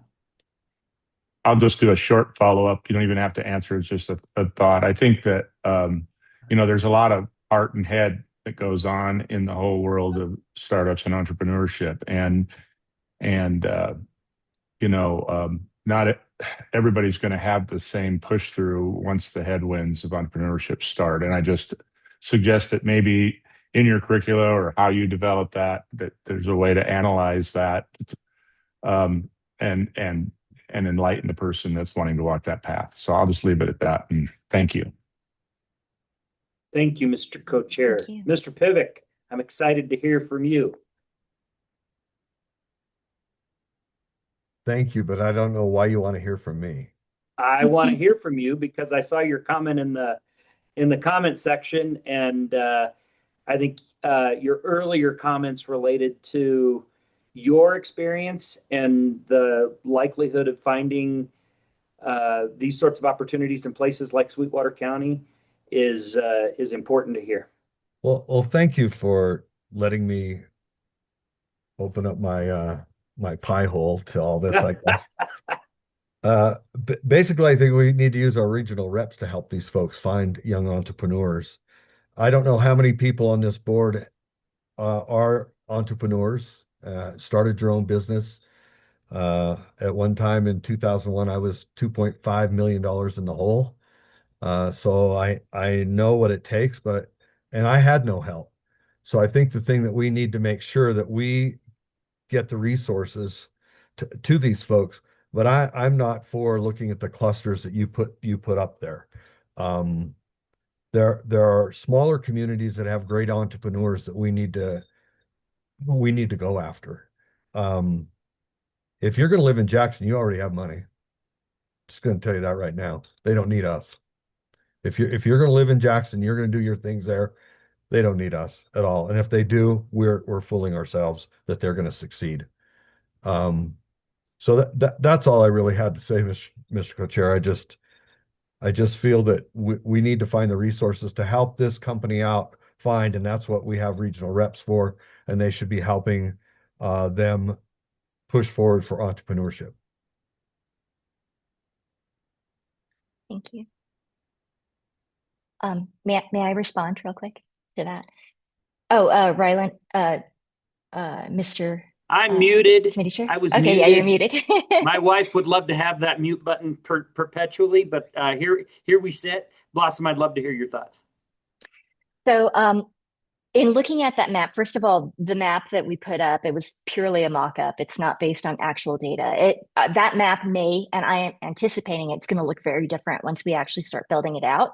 And I agree with you, absolutely. We have to find a way to connect with and support founders across the state. We've already, met with terrific founders in Sundance and Rollins and Cody and Powell, and they feel like they don't really get the opportunity to connect with the rest of the state. And so through all of these different virtual mechanisms and different conferences that we can figure out how to coordinate, the goal is to pull them in so that they don't feel like they're working in isolation. They do understand that this support is available for everybody in our state, and while they're at it, they become advocates in their communities for other people, like people in, the high schools, the community colleges, et cetera, to start thinking about entrepreneurship because they're a shining example of how you do it. So thank you for your comment, Mr. Pivick. Yeah, and Bruce, I want to put a fine point on what you said and what Blossom's response was, because I think what we're seeing is the earlier nascent efforts of building an entrepreneurial ecosystem in Wyoming. And it's going to take some fits and starts, but I think Blossom and the team from Silicon Clair, what you're hearing from us is a sense of urgency to tell the story of how this is going to impact regular people in places like Thermopolis and Lusk and Rock Springs. And, you know, we're hearing it from above us and below us, and we're hoping that with the extension of this contract to get you to the next phase, we'll have those stories to tell and those opportunities to explain to the folks that are relying on us. And I think this is a perfect opportunity. And frankly, I met with potential person to enter into the space the other day, and they're interested, they're excited, they don't know how to engage it. And so I think the more we can tell that story and explain how we're seeing this build out working, it will help people like Bruce and me and others tell that story. And that's the urgency that I feel right now, because absent us, nobody's in the space, right, Blossom? And so go ahead and respond. And then if others have comments or questions, I'm happy to field them or pass them on. So go ahead, Blossom. Thank you. So in response to the comments about clusters, there is value in figuring out value prop in certain areas if it exists. If we do find that there are areas of agglomeration in certain sectors, like the nuclear space, like the critical mineral space, you know, or resources that are heavily clustered, or startups that are heavily clustered of a like type, in certain areas, it would make sense to make those a hub for that growing, agglomeration, and to attract other people who might be outliers in the state to say, hey, connect with your people here because this is where it's all happening. Those network effects are real, and that's how you grow these efforts and you get all of that, that growth that's happening organically across startup ecosystems. So we want both, is what we were trying to say. We want it all. We want both. Mm-hmm. Mr. Co-Chair Law, you still have your hand up. I didn't know if it was raised for purposes I of... dropped it and I raised it. Okay, you're raised again. Okay, sorry. Into the table. I just well, first of all, I like what Bruce said. I admire what he was able to create with maybe not having a full ability to get the information of what's available. I felt the same way when I built two different businesses that I had, which is probably why I'm on the business council. But I want to go back to this cluster idea that's something we don't need. I think when you look at Sheridan, for example, it's a lifestyle and community engine. It's driven primarily through amenity migrations and combined with kind of a hyper local support network. Unlike the Teton County, which is really more of a mentorship capital function, which creates some of those clusters. It functions as a boutique version of Silicon Valley. I mean, it doesn't surprise me that you have clusters there, right? You have an immense amount of mentorship over there and capital. And but we can move on to other ones too. I got a couple more, but you could go to Albany County. It's an innovative and research engine. It's driven as a technology transfer to the university. Laramie, it's Cheyenne leads in proximity to the front range. It's entrepreneurship driven by B2B, driven by massive infrastructure along I-25. And so I think that we need to leave every stone or not leave any stone unturned in giving that opportunity of a kid or a person in Shoshone or Meeteetse or whatever. But I don't think we can do that at the detriment of ignoring clusters and that ability to have those networks. So, thank you, Mr. Co-Chair. Other comments, questions related specifically to this contract and the work at hand? Christine, is that a unique hand up? It's not the yellow one that I'm used to seeing. Go ahead, please. I guess so. Well, I just wanted to mention, and thank you, Mr. Law, for your comments. It's true. We don't have the option of focusing just on one regional area, or one cluster, because our critical mass is so low with our overall general population that we need the whole swath. So one of the things that I was excited about when I joined Startup Wyoming was that it was a statewide initiative. For those of you that don't know my background, I have a longstanding history with incubation services in the state. And when I worked with the incubator on campus at the University of Wyoming, one of the issues was that we could only focus on Laramie or Albany County entrepreneurs. So when people called us from across the state, because we were tied to a physical building, and that was the focus, people renting space inside this physical building and then supporting them through that. We weren't able to access support for other areas in the state. And so the statewide emphasis is the priority, and making sure that we can access all corners of every county in order to identify these potential high growth companies. Thank you. Thank you, Christine. We'll go to Dr. Schaefer and then CEO Durrell. Go ahead, Bill. Mr. Committee Chair, I'll actually hold off because I'm prepared to make a statement and then a motion. So if you're okay, you can call on me last, partly because I want the last word, but maybe Josh and Bill have something better to say first. That's dangerous, Joe, but I'll turn it over to Josh. Go ahead. Mr. Committee Chair, more of a point of logistics than anything else. We are about 30 minutes over right now. And so I think this conversation is super important. We could probably talk about it all day, but we need to really kind of keep moving. So if you could maybe pass it to Joe, Dr. Schaefer, quickly, because we do have another webinar that uses this Zoom as our platform starting at 12:30. So I love entrepreneurship. I love the ecosystem, but we're probably going to have to be a little bit more agile right now. Understood. Joe, Dr. Schaefer, I guess, Bill, any comment quickly? I just wanted to acknowledge the comment about the far reaches of the state and let you know, both from the group that led Silicon Couloir that participated in the RFP and the new leadership coming in, we are fully committed to capturing everybody in the state. That's a really important thing to us, and we are committed to it. I just wanted to share that. Great. Thank you, Bill. Dr. Schaefer. Yeah, thank you, Mr. Committee Chair.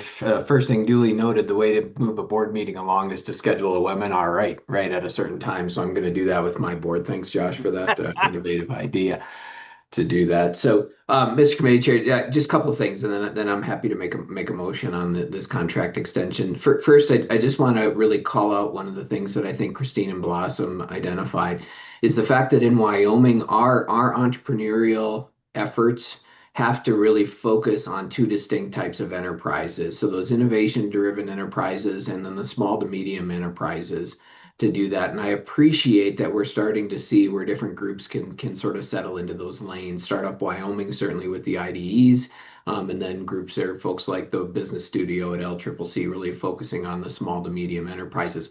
Both are incredibly valuable and important to our work. And if you ever thought that food trucks and restaurants weren't important to creating a quality of life and a quality of place that attracts workforce that ultimately drives economic activity and agglomeration, they do, and we need to support those businesses as much as we do the advanced scientific or data-driven ones. So I appreciate that. I will plant a seed here, Mr. Committee Chair, because one of the challenges we still have, and if any of the headwinds, that we're hearing legislatively right now get any legwork, one of the challenges we have is that we need a better statewide coordination of these efforts. I appreciate this growing design of a coalition. It is interesting that one of our biggest challenges is that a lot of our funding is locale related, and so it's hard to deploy something statewide. But we need to do that, and we need to get beyond these fits and starts. I appreciate the gap analysis. We've done them before. I appreciate the things, but we keep talking about mapping the ecosystem. We have SourceLink or Wyoming BizLink that's supposed to have done that. There's some other statewide things we need to invest in. We probably need a statewide CRM for working with entrepreneurs. So there's this need to coordinate this. And even within the Business Council, we have some of it fractioned. We've got the contract with Startup Wyoming or Silicon Couleur. We've got this direct support to the Business Resource Network. And we've got these other pieces. I don't know the answer to that. I certainly know that if the Business Council weren't here, it'd be even harder to coordinate those efforts. And so we need to be thinking about that. But for now, Mr. Chairman, I'd be happy to move staff's recommendation to approve the contract extension for Silicon Couleur and really support the effort that they've done thus far and what they're going to continue to do. I second that motion. Thank you, Dr. Schaefer. Thank you, Mr. Pivick. You have a motion and a second to approve staff recommendation. Is there any further discussion? Seeing none, all those in favor of the motion signify by saying aye. Aye. Aye. Aye. Opposed, same sign. Hearing none, that motion passes. Mr. Marshall, at the risk of belaboring the Services Committee's work, I'm going to turn it over to Mr. Dr. Schaefer. Absent your signal otherwise. Okay, Doc, you're up. Yeah, thank you, Mr. Committee Chair. And now I've got the pressure to be expedient, which means that pressure is going to fall on our wonderful Sarah Fitzgerald here with the committee. And so, Sarah, if you are online and ready, do I see you on my screen yet?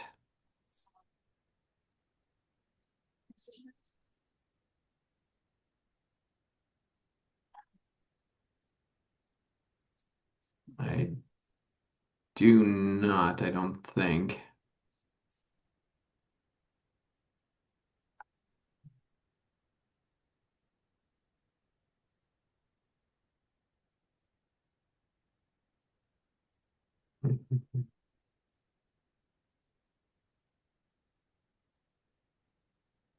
Josh, do we have Sarah handy in here? Dr. Schaefer, I thought you were going to make this quick. Shots fired from Mr. Dr. Pivick. Schaefer, Wow. we just promoted her to panelist. She should be in here shortly. Oh, here I see her coming in. And so members of the board, Mr. CEO, just a couple of things as Sarah gets her lovely face on screen. There she is. So we have a handful of things to discuss, an update after 3 action items or 3 contract extensions. You heard my comments earlier in Josh's opening. I think it's important for these contract extensions too that are with the Growth Lab out of the Harvard Kennedy School for different purposes, and one that's directly with a consultant, Mr. Protzer, that many of you have worked with. It's important for us as we consider contract extensions to know what these individuals have been and will be tasked with through the extension, and specifically how they tie to those very things that Mr. Durrell laid out for us in his opening remarks and the things we've been talking about.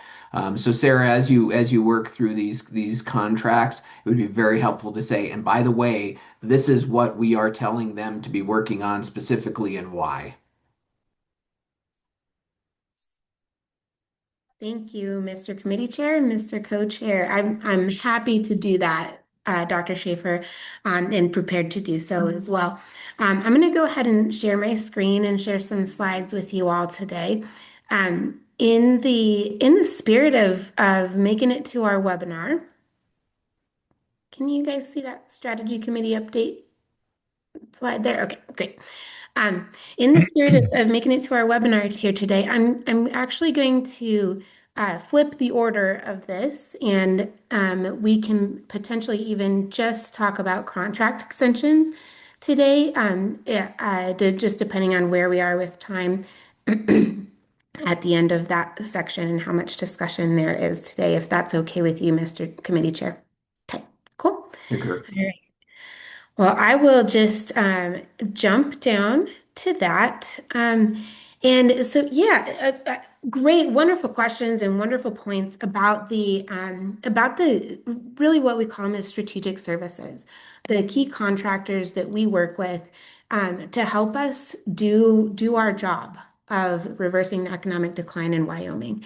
And so directly to Dr. Schaefer's point, I want to just point out a few things that our key strategy contractors, including the Growth Lab, Eric Protzer, and the Building State Capabilities Group have done over the past few years as we've been engaged with them, what they're working on now, and what we would like for them to work on between now and the end of the fiscal year. And that period of time between February and July, those 5 months between February and the end of the fiscal year, we will be asking for you all to approve extensions of those 3 contracts for that duration of time. So first, let me talk to you a little bit about what these contractors have helped us do, really starting in 2022. At that point in time, most of you, or a lot of you, were on the board at that point in time, but not all of you were. You'll remember that it was a time of really big change at the Wyoming Business Council. And what we were challenged with is we understood that the programs as they were functioning at that time at the Wyoming Business Council weren't necessarily accomplishing the macroeconomic goals that we knew were important when it comes to, big economic things like GDP and also wage growth and that sort of thing. And so we said, okay, let's try to take a step back. Let's figure out who is the best in the world that can help us figure out what is stopping us from doing this. We're working hard, we're trying hard, we're getting good ROIs on our BRC projects now. What is stopping us? So we brought in the Harvard Growth Lab to help us understand what are the constraints to growing Wyoming's economy. So they really worked on diagnosing those constraints to economic growth in Wyoming. And that helped us gain a lot of clarity. It helped us gain an understanding of the things that we really need to be focusing on. And those things came down to a few main factors. And I'll start at kind of like the highest level. It really comes down to that, big vicious cycle of not enough jobs and not enough workforce. But then we're able to break it down to what is truly stopping workforce from developing in Wyoming, what is truly stopping jobs from developing in Wyoming. And when it came to workforce, it's all the ones that we've been working on. So housing and childcare were 2 of the primary root causes of why we don't have the workforce we need to support the businesses that we need to have in Wyoming. They also identified infrastructure as part of that housing problem and as part of the other side of that vicious cycle, on the jobs side of that cycle. In addition to that, we were able to learn that and put a really fine point and get a greater understanding than we ever had before, about the misaligned incentives that our fiscal system creates. And so in that first year or 2 in working with these contractors, and really we were just working with the Growth Lab at that point in time, that was really about diagnosing our state level constraints. After that, after we knew what the problems were, we got to work on working on those problems. So we leveraged the strengths of the Growth Lab, which include policy development, economic analysis, a strong grip on data and how other countries and states and towns have solved these types of problems. Kept them on, and we added a group called the State Capabilities Group. That State Capabilities Group is really focused on building the teams and the capabilities within a community, within a state, to look at those constraints that were identified in that first phase of diagnosis and say, what are we going to do to solve this? What experiments are we going to run? And it was that point in time where we really developed that flywheel methodology, with which we use to solve all the problems that we look at right now. It's the scientific method adapted for community-based teams and really meant to try to solve problems by rapidly developing solutions and testing them. So we worked on those kind of like key statewide constraints: housing, childcare, infrastructure, the fiscal system, over the next a few years, and we're still doing that now. That's kind of where we are now. But as we've worked through this, what we've identified is that we can work as a state on these problems, and we need to continue working as a state on these problems. But we've also identified in this process that often our local communities don't necessarily have the capabilities that they need to work through the problems at the local level. And so the phase that we're really entering into right now is all about scaling the methodology, the capabilities that we've worked to not only leverage from these contractors, but worked to integrate into our business council team. What we're really trying to do is to do that at the local level and work to integrate these capabilities and this methodology into local teams now. And so we're moving into a phase where these contractors over the next 5 months will be working with rural communities.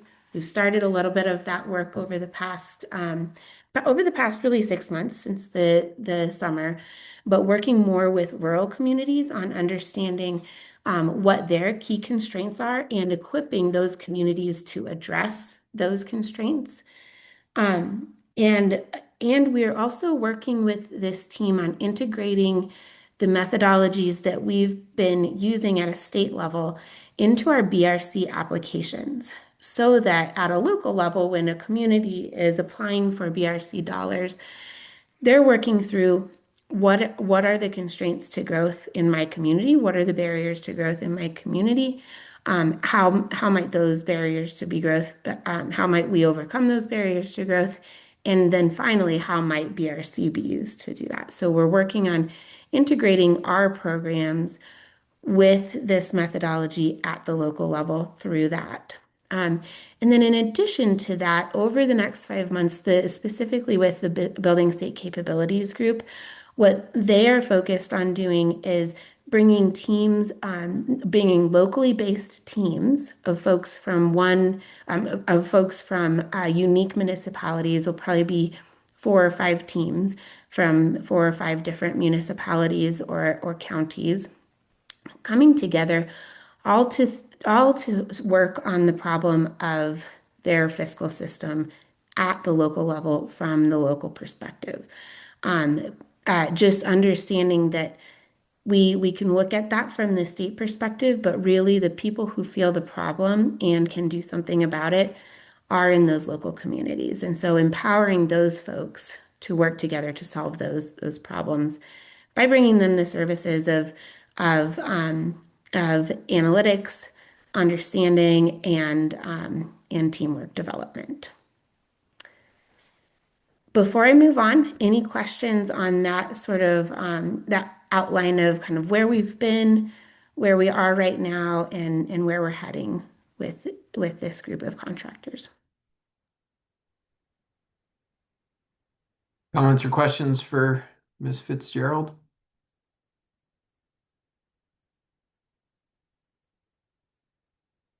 Okay, Sarah, please proceed. Great. Thank you, everyone. So like I said, what we would like to do is to extend 3 contracts through the end of this fiscal year. So each of these contracts ends on January 31st, 2026. And what we would love to do is to extend each of those contracts through June 30th of 2026. So that's just a 5-month duration for those specific pieces of really kind of like scaling the methodology at the local level, and enabling local communities to do this. So right now, our current total for the Building State Capabilities Group is at $960,000. For the Growth Lab, that's at a little over $3.7 million.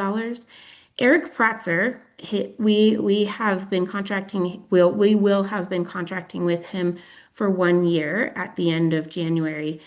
Eric used to be with the Growth Lab and has since started his own consulting firm.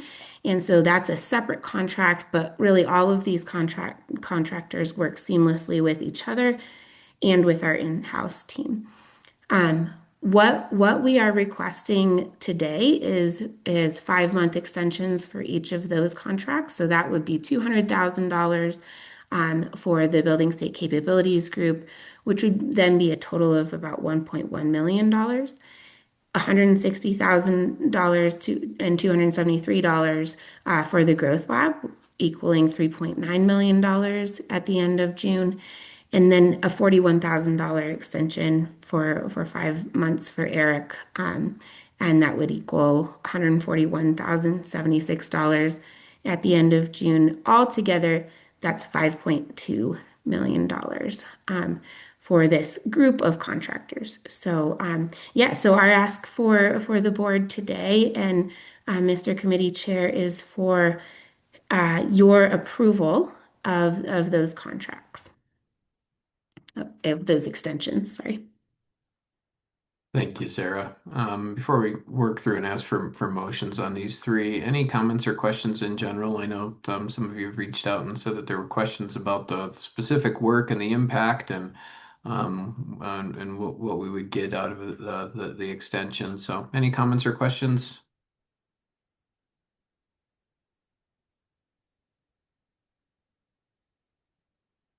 Mr. Pivik. Thank you, Dr. Schaefer.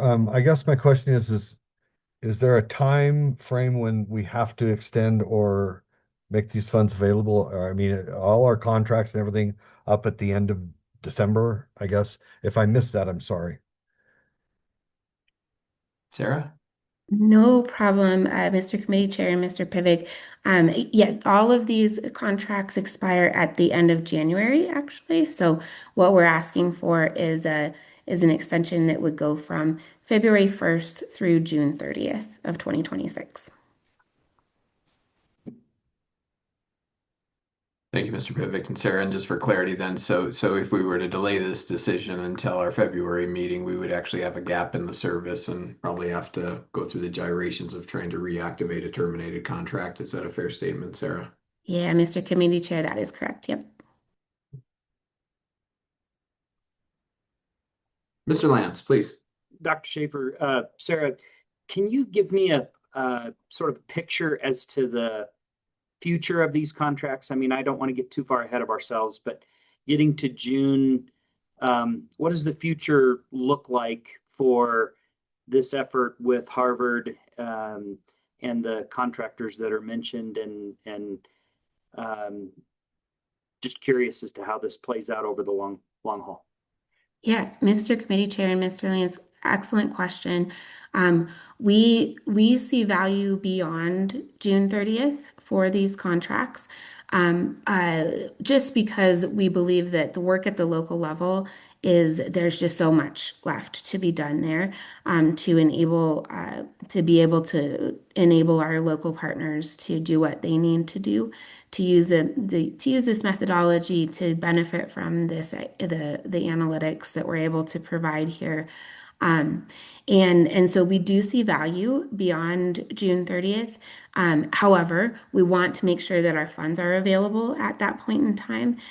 So we do have an ask in the budget that is before the Joint Appropriations Committee right now, for funding these contracts for the next biennium, but want to make sure that before we enter into a contract that those funds are secured.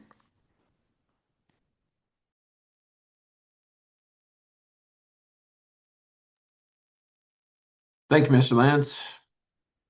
Any other comments or questions for Ms. Fitzgerald on these?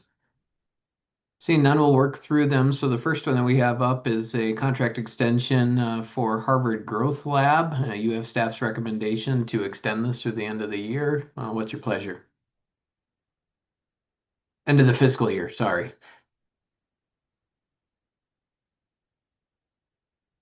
Mr. Committee Chair, I'll make that motion to extend through the end of the fiscal year. Thank you, Mr. Arns. We have a motion. Do we have a second? I'll second it. Thank you, Ms. Chatterton. We have a motion and a second. Any further discussion?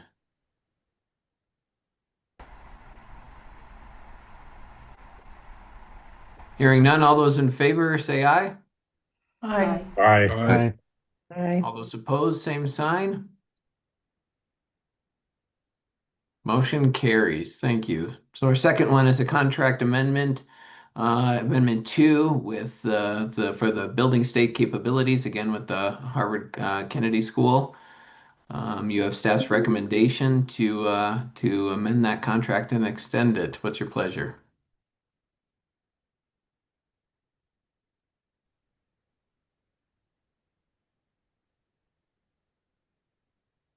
So Mr. moved. Committee Chair, I'll make that motion. I'll Thank you, second Mr. it. Barnes. Thank you, Mr. Co-Chair. We have a motion and a second. Courtney, hopefully you got those. Any further discussion? Hearing none, all those in favor of the motion say aye. Aye. Aye. Aye. All those opposed, same sign. Great, motion carries. And the last one we have is the contract amendment 1 with Mr. Protzer. For similar work, you have the staff's recommendation to consider the amendment and the extension of the contract. Do I have a motion to that? So moved, Dr. Schaefer. Second. The motion and a second motion from Mr. Smith, second from Mr. Law. Any further discussion?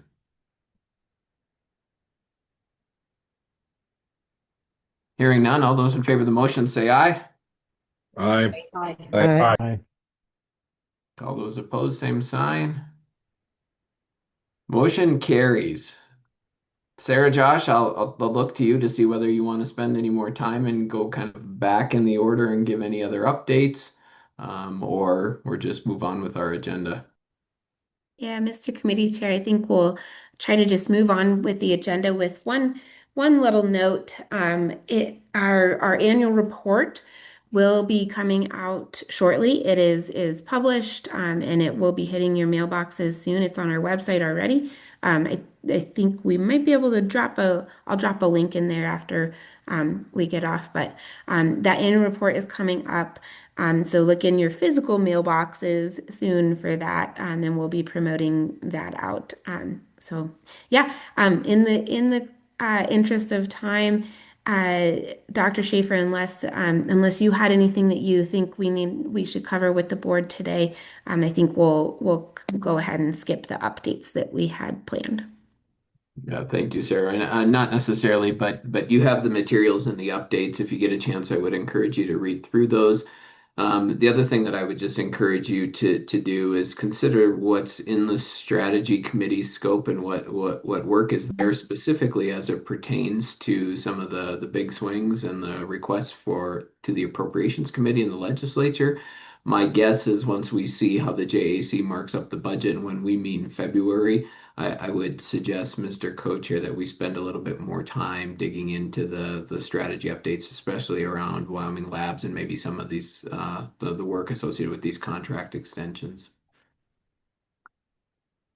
So with that, Mr. Co-Chair, am I seeing you there? I'm going to turn the agenda back over to you to move on to, I think, the Operations Committee. Sorry, I forgot to turn my camera back on. Thank you, Mr. Committee Chair. Let's see. We're ready to, well, Melissa can't be with us today. And so Eric, were you taking this? Yes, I Mr. recall. Co-Chair. That's what I thought. Thank you. Please proceed.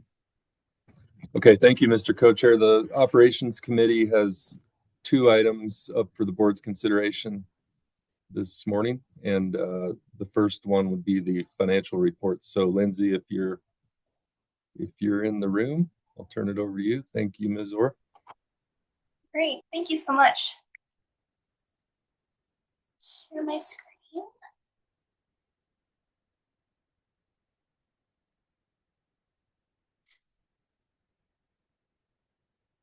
All right, can everybody see that okay? Yes. So today I'm presenting to you our September 30th, 2025 budget report. September 30th, 2025 is the end of our Q1 of fiscal year 2026, and we are on the downhill slide towards the end of our 2025-2026 biennium. So we operate on the state's 2-year budget cycle, and 26 is the second year of that. So what you'll see here is our total budget column is our fiscal year 26 budget. We generally take half of the biennium appropriation, split it in half. So we have that for 26 plus whatever was left over at the end of 2025 rolled into this current budget that you see. At the end of the quarter, we're about 30.18% utilized, which is about consistent where we should be and where we've been in previous second years of the biennium. I want to talk for a minute about the Business Ready Communities line item. It shows that we've got $63 million unobligated and available. This is true, but I want to highlight that at the beginning of the year, we carried forward $41.8 million from previous bienniums and budgets because our statutes allow that as a continuous appropriation. So we've started doing that at the beginning of a biennium because that's just a good kind of natural time to do it. So at September 30th, we had about $21 million available of our 2025 original appropriation. I think it was around $50 million. So that's why that looks so large.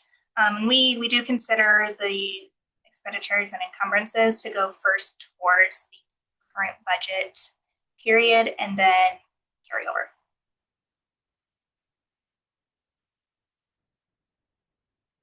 Let's see, moving down into our federal funds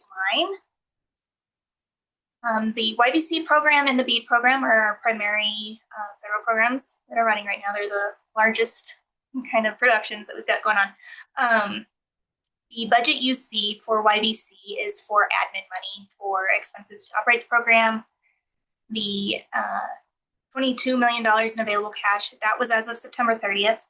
That is available for investments. And as those transactions are made, those are made on a balance sheet versus being charged as an expenditure through the accounting system. So there is no real budget in place for that within the system itself. For BEAD, we had spent about $376,000 so far for the quarter. As discussed earlier, our final proposal was approved, and it freed up about $203 million of our $348 million allocation. We already had 12, and the remaining difference is just still held back because we don't necessarily have a specific purpose for it yet, and we're hoping to learn more about that moving forward. So you will see that increase probably for the March quarter because I don't foresee that getting officially through the whole increasing the budget process in 2 weeks. But that is coming. Moving down into our agency funds, the Economic Loan Development Fund is our loan fund. And as John mentioned earlier, we've got about $12.6 million available. We had earned about $482,000 in interest from the investment earnings in the treasurer's office. And also that includes principal and interest receipts back on the loan portfolio. As John mentioned, it's a revolving loan fund. The budget there, we can adjust as we need to up to the balance of the cash. We get a small appropriation at the beginning just of the existing cash that's there. It's not new. We just have something to start with at the beginning of the biennium. But we can adjust it as necessary. So then moving down into the ARPA section, these are funds that were subgranted through the state of Wyoming. And the large one there is for the Broadband Capital Projects Fund. Through this quarter so far, we have expended about $6.5 million on grants and some professional fees for administration. And we have 47.3 remaining on for providers. And those are required to be expended by December 31st of 2026. So we're past the halfway point on that one too. So I will pause there for any questions. Any questions for Lindsay?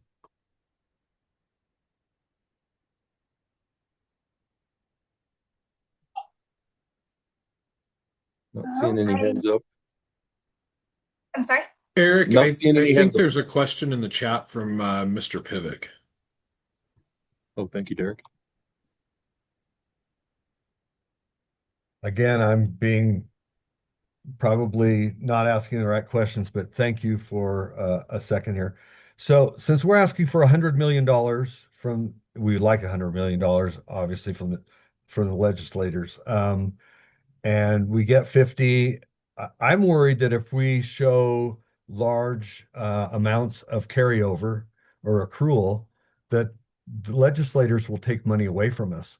Why don't we supplement some of our money towards the $100 million? Mr.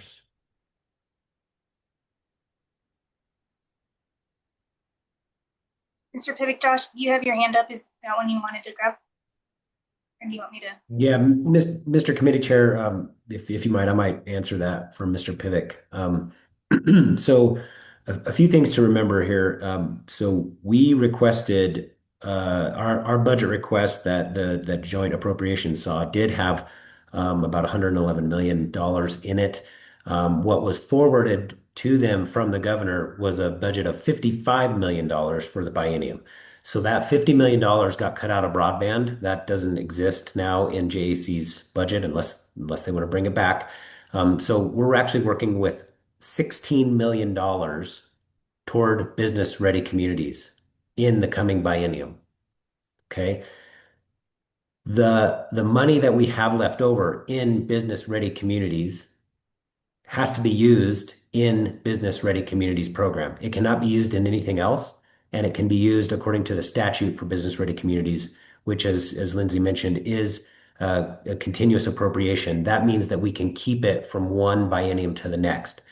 That's a useful tool, and I think the legislature sees it as a useful tool because what it does is it makes sure that we're making investments that make sense, not necessarily making investments that just get rid of budget. Because when you don't allow somebody to carry budget over, they get rid of it.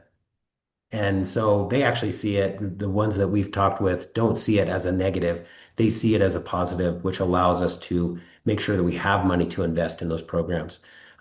I do think there's a tremendous risk that money will be taken away and put towards something else in the legislative session. That is a risk every biennium that we face. We will face it. I think we will face it more seriously this time than ever. We will face a situation, we can continue to talk about this. We will face a situation where there are $0 in the Business Council budget this time. That is a situation we face every biennium, and we will face it again this time, no doubt. So yeah, there's always that risk, and carrying it forward does not make that risk worse. It actually makes it better.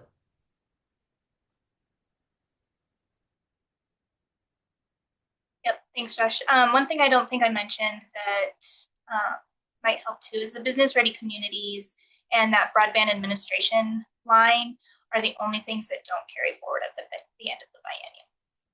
So whatever remains unobligated as of June 30th in this total general fund section will revert.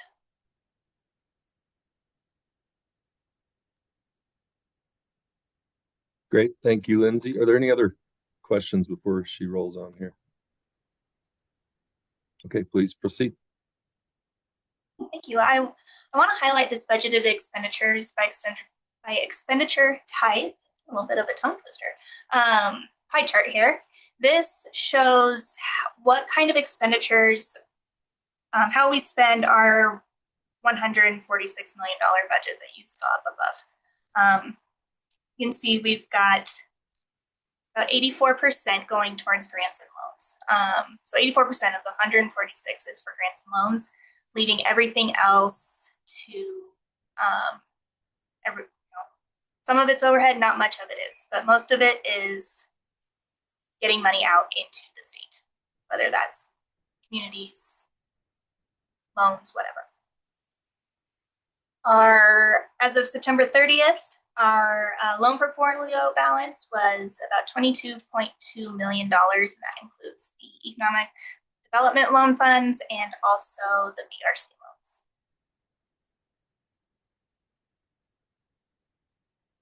There are no other questions. That does it for the quarterly budget report. Thank you, Lindsay. Any other questions or comments before we look for a motion? Not seeing any. With that, we'd entertain a motion to accept the financial report. So moved. So moved. Oh, I'll second. Thank you, Mark. Thank you, Derek. Any discussion? Hearing none, all in favor, say aye. Aye. Aye. Aye. Aye. Any opposed? Motion carries. Okay, thank you, Lindsay. Thank you. Our next item for the operations committee is the financial audit and any discussion that may come from it. It took a little doing to get this on the agenda, but I appreciate all the work everybody did so that we could review this and discuss. So with that, Lindsay, am I turn it over to you, or do we have Mr. Dayhill on the line? Sure, I'll start. So our audit went pretty well this year. And Robert Dayhill is the audit partner on our job, and I think I will just turn it over to him to give his report. I'm not sure. All right, thanks, Lindsay. Looks like I'm having some technical issues with my camera. It's not coming on, so I apologize for that. As Lindsay said, the audit did go well. We did run into a couple things that I will elaborate on. But Lindsay, if you wouldn't mind forwarding to page 64, the financial and compliance report.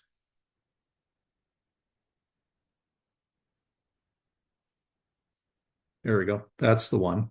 So what this is this provides a brief synopsis of how the audit. And so the audit is broken into two pieces. One, audit of the financial statements, and two, audit of the federal award. Since the Business Council expends more than $750,000 of federal awards, you're required to have what's called a uniform grant guidance audit. And so that's what that is. But let me jump into first the audit of the financial statement. So the very first item there, type of report the auditor issued on whether the financial statements were audited, whether the financial statements audited were prepared in accordance with accounting principles generally accepted in the United States, unmodified. What that means is that's a clean opinion. That means that the financial statements, as they are presented here, have been prepared and presented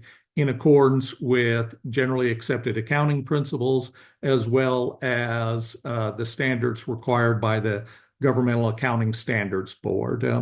It also means that the financial statements as presented are not materially misstated. So, like I said, that's the clean opinion. That's the opinion that you've received in the past. That's the type of opinion that you want to continue to receive. So, during the course of an audit, we're also required to go through and look at the internal controls surrounding the financial reporting process. We don't provide an opinion on them, but we're required to bring those, if something comes up, bring those to your attention. And we did find something that we did need to report, but I do need to provide some context around that. So I'm going to hold off on that for right now.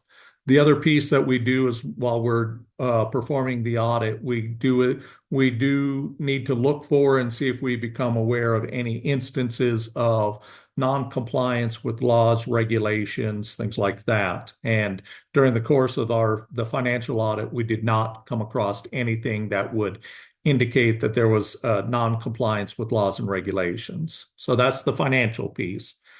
The federal piece, the schedule of federal financial assistance, those are the monies that the federal awards that you've expended during the fiscal year ended June 30, 25. And if you want to see those are listed on page 57. But again, when we go through the audit, we test a sample of federal programs, and you can see the programs that we list that are listed below: the coronavirus capital projects funds, as well as the economic development cluster. Those were the two programs that we audited. When we audit those programs, again, we need to look at the internal controls over the management and spending of those programs, and as well as look at as to whether or not they were spent in accordance with the grant guidelines.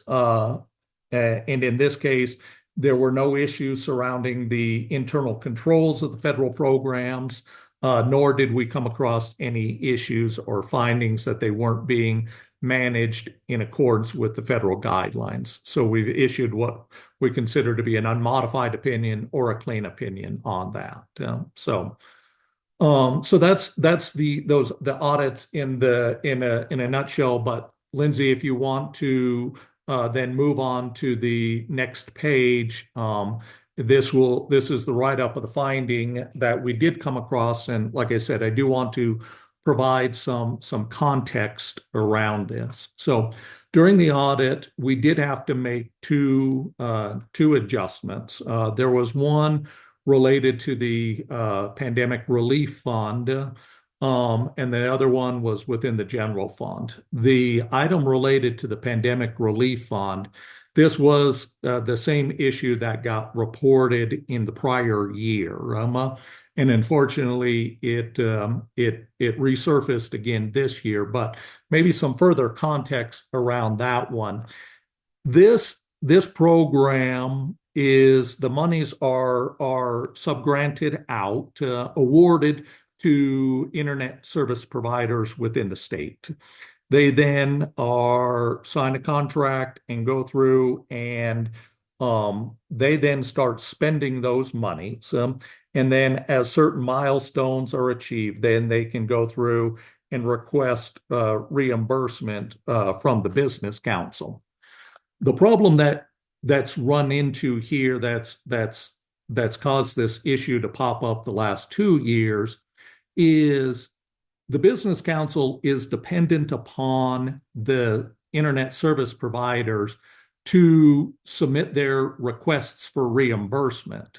And we then, as auditors, have to go through and look at when the underlying service was provided. So in what happened this year was Lindsay had received the requests for reimbursement. 810,000 of those requests related back to services provided more than a year ago, June 30, 2024. And so we had to record what is considered a prior period adjustment. And so the issue here is there's nothing that's stating when they have to provide those requests for reimbursement. And so what happens, and this just happened to us literally 24 hours ago, internet service provider submitted into the Business Council, I want to say, what was it, Lindsay, yesterday at about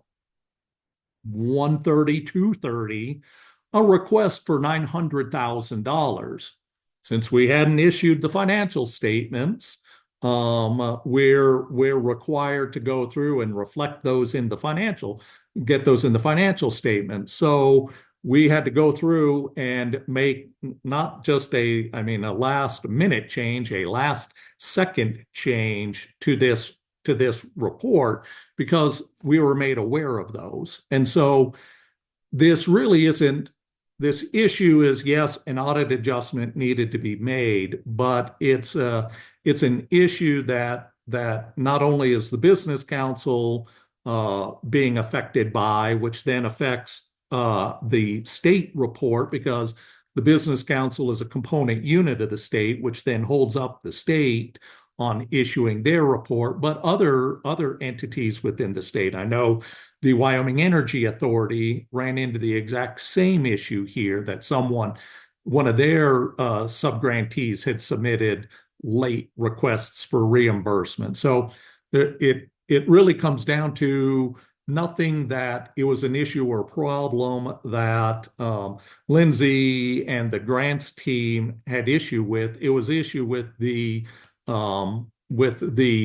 internet service providers not submitting timely information in. And so what I'm ultimately going to do is I'm going to tweak the recommendation down. The spreadsheets that are being used are great, but ultimately my recommendation is for the grants and contracts approved by the some language put in those grants and contracts that states you need to submit this information timely. We can't be receiving requests for reimbursements for underlying services that are over 12 months old. It screws everybody up, and it puts unnecessary stress on burden, not just on Lindsay and the grants team at the Business Council, but it puts stress on us to be able to make sure we can get that done. So I'm not an attorney, so I don't know what the proper wording or verbiage needs to be, but something needs to be in there that says, hey, people, you need to submit timely requests for reimbursement. Or again, I don't know if legally you can say it's not going to get paid, but something that says we have the discretion here, because this is not only an issue that affected last year, but it's continued to affect this year. And had that request come in, Friday next week, we probably would have had to report a third year of a prior period adjustment, next year's audit, which no one wants to do. So that is one piece of the audit. So I wanted to provide some context around that. The other one is we did need to make an adjustment within the general fund, and this is a question regarding around the revenue recognition policy. So historically, how the Business Council has the Business Council general fund operates out of an appropriation from the state, but they operate within the state's general fund itself. And so historically, how this has always been reported is the Business Council recognizes revenue as the underlying expenses are recorded.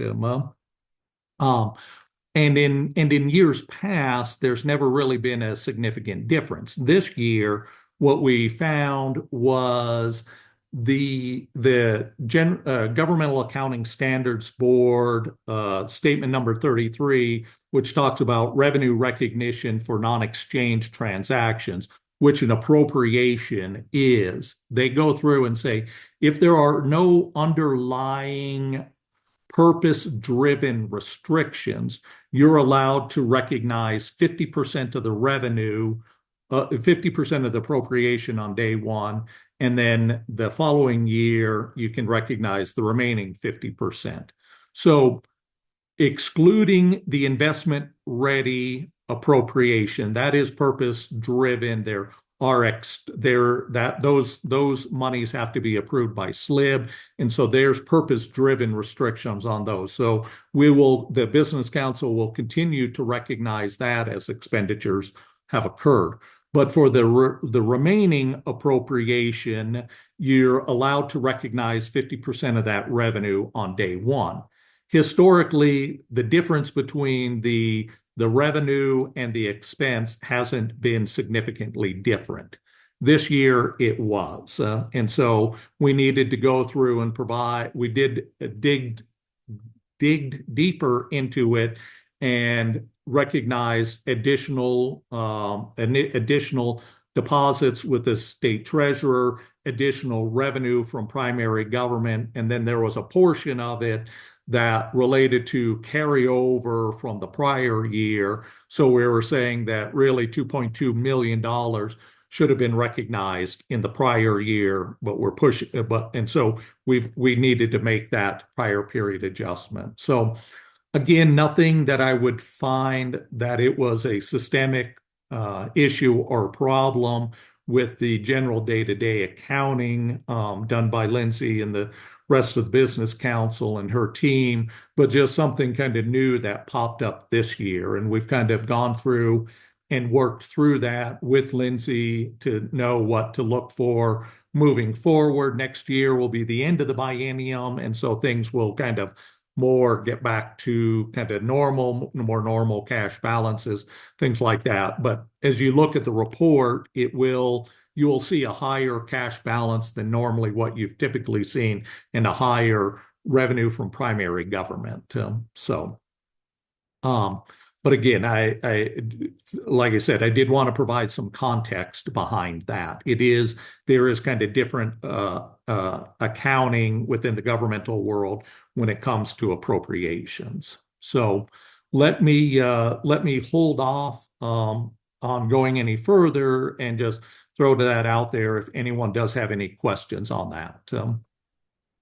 Thank you, Mr. Dayhill, for the report and the context. Dr. Schaefer.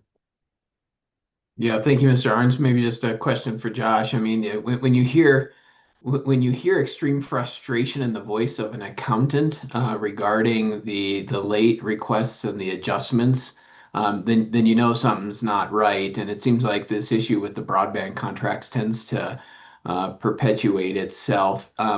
Is there anything we can do to rewrite those contracts and put some teeth in there, or can the board tell you, Josh, that we want that fixed, and if that means we have to amend or renegotiate those contracts, we'd like to do that. I think we got to make a statement so that stuff just stops.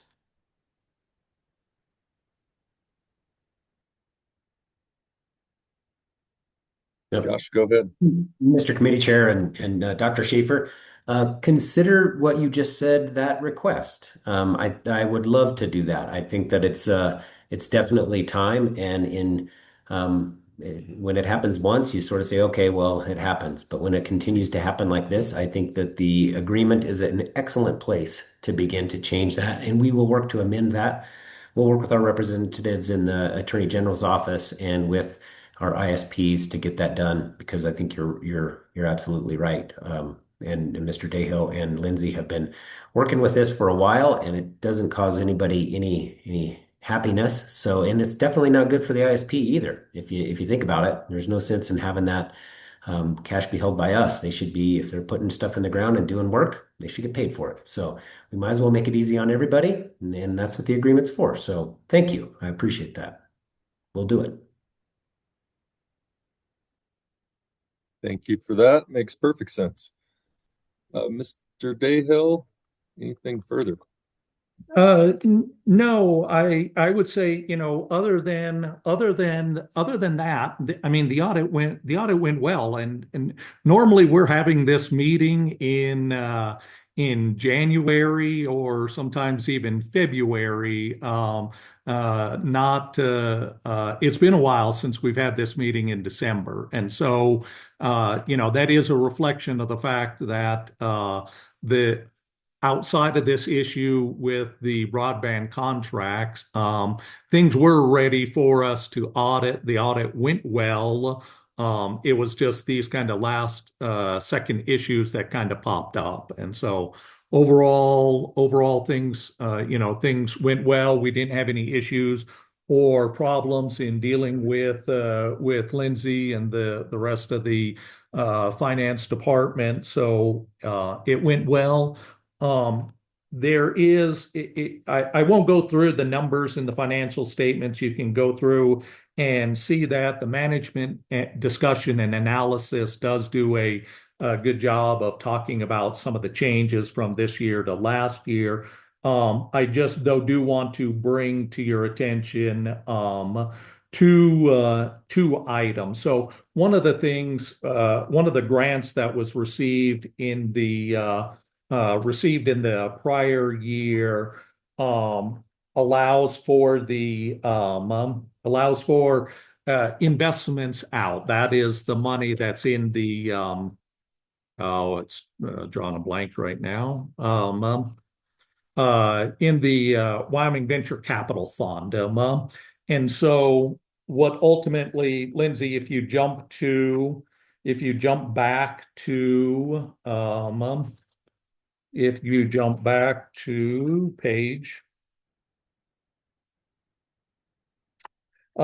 22.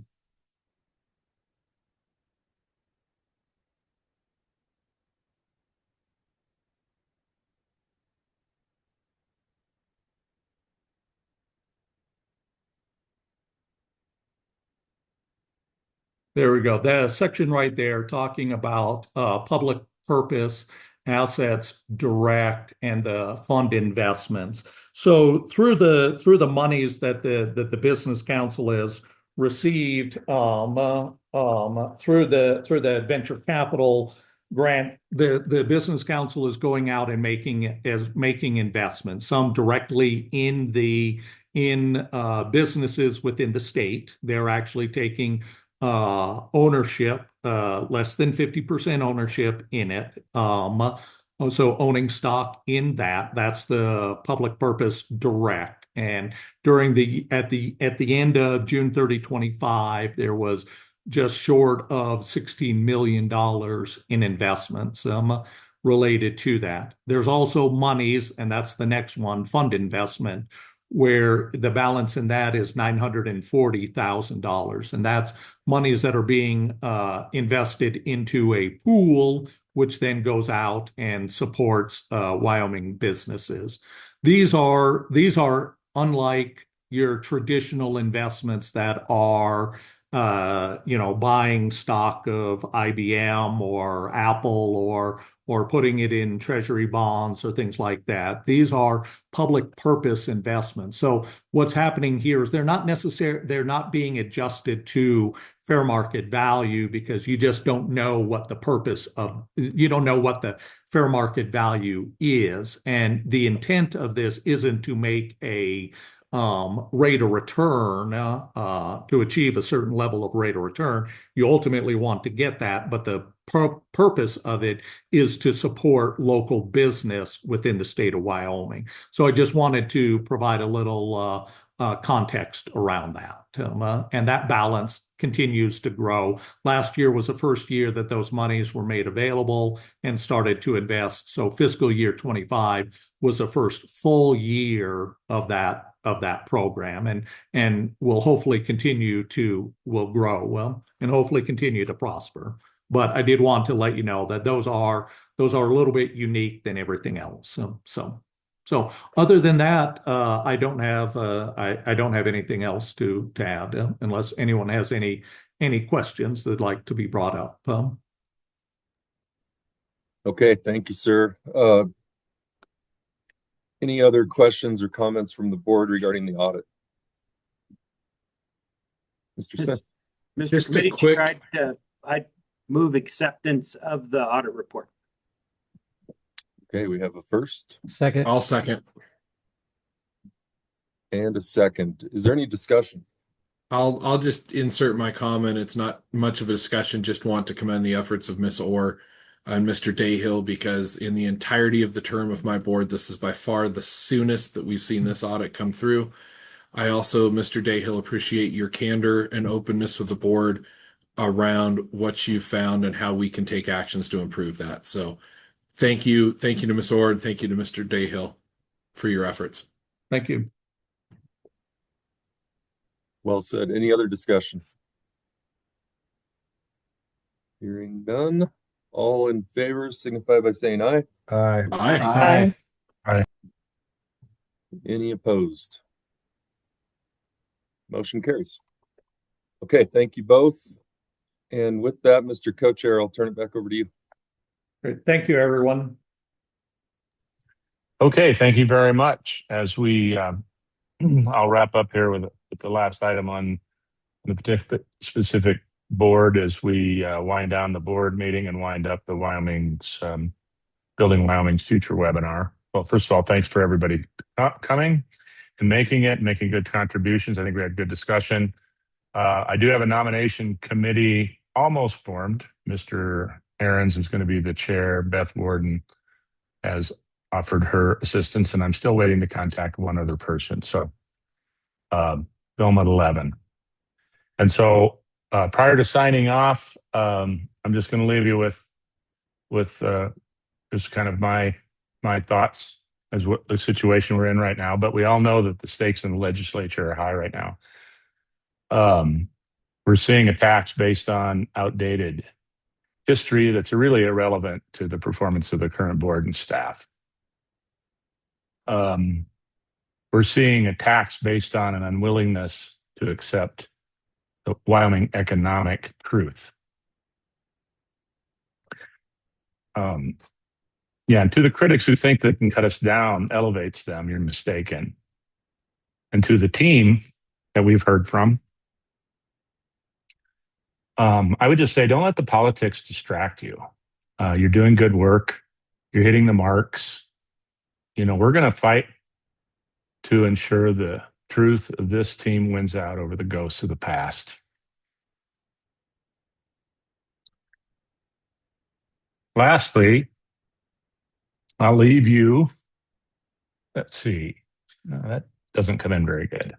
Well, it's a fuzzy picture of my family anyway, and there's a bunch of Wyoming constituents in there that are pretty motivated to hold people accountable that want to do harm to Wyoming otherwise. So I'll just leave it at that. Thank you. Thank you for the good conversation. And I guess we'll see you, and we'll see you in a bit. And Josh, we finished early. Mr. Co-Chair, can I have my time back then? I don't know. I'm I just don't know. kidding. I'm It's just going to kidding. cost Well you. done. Not after. How about not we after put it my, in the not bank after for my, your next not, one? not after my soapbox speech, Dr. Schaefer. It was well Crying stated, out Mr. loud. Co-Chair. Well stated. I'll save my powder for the next meeting. All right. Fair enough. Thank you, everyone. Mr. Co-Chair, Yes. we do have one action that does need to happen. We need to move to adjourn, and I would So accept that moved. motion. Seconded. Been moved and seconded. Any discussion? You'll get the wrath from some people if you want to have too much discussion, but I'm going to open that up. No discussion. All in favor of adjournment, please signify by saying aye. Aye. Aye. Aye. All opposed, same sign.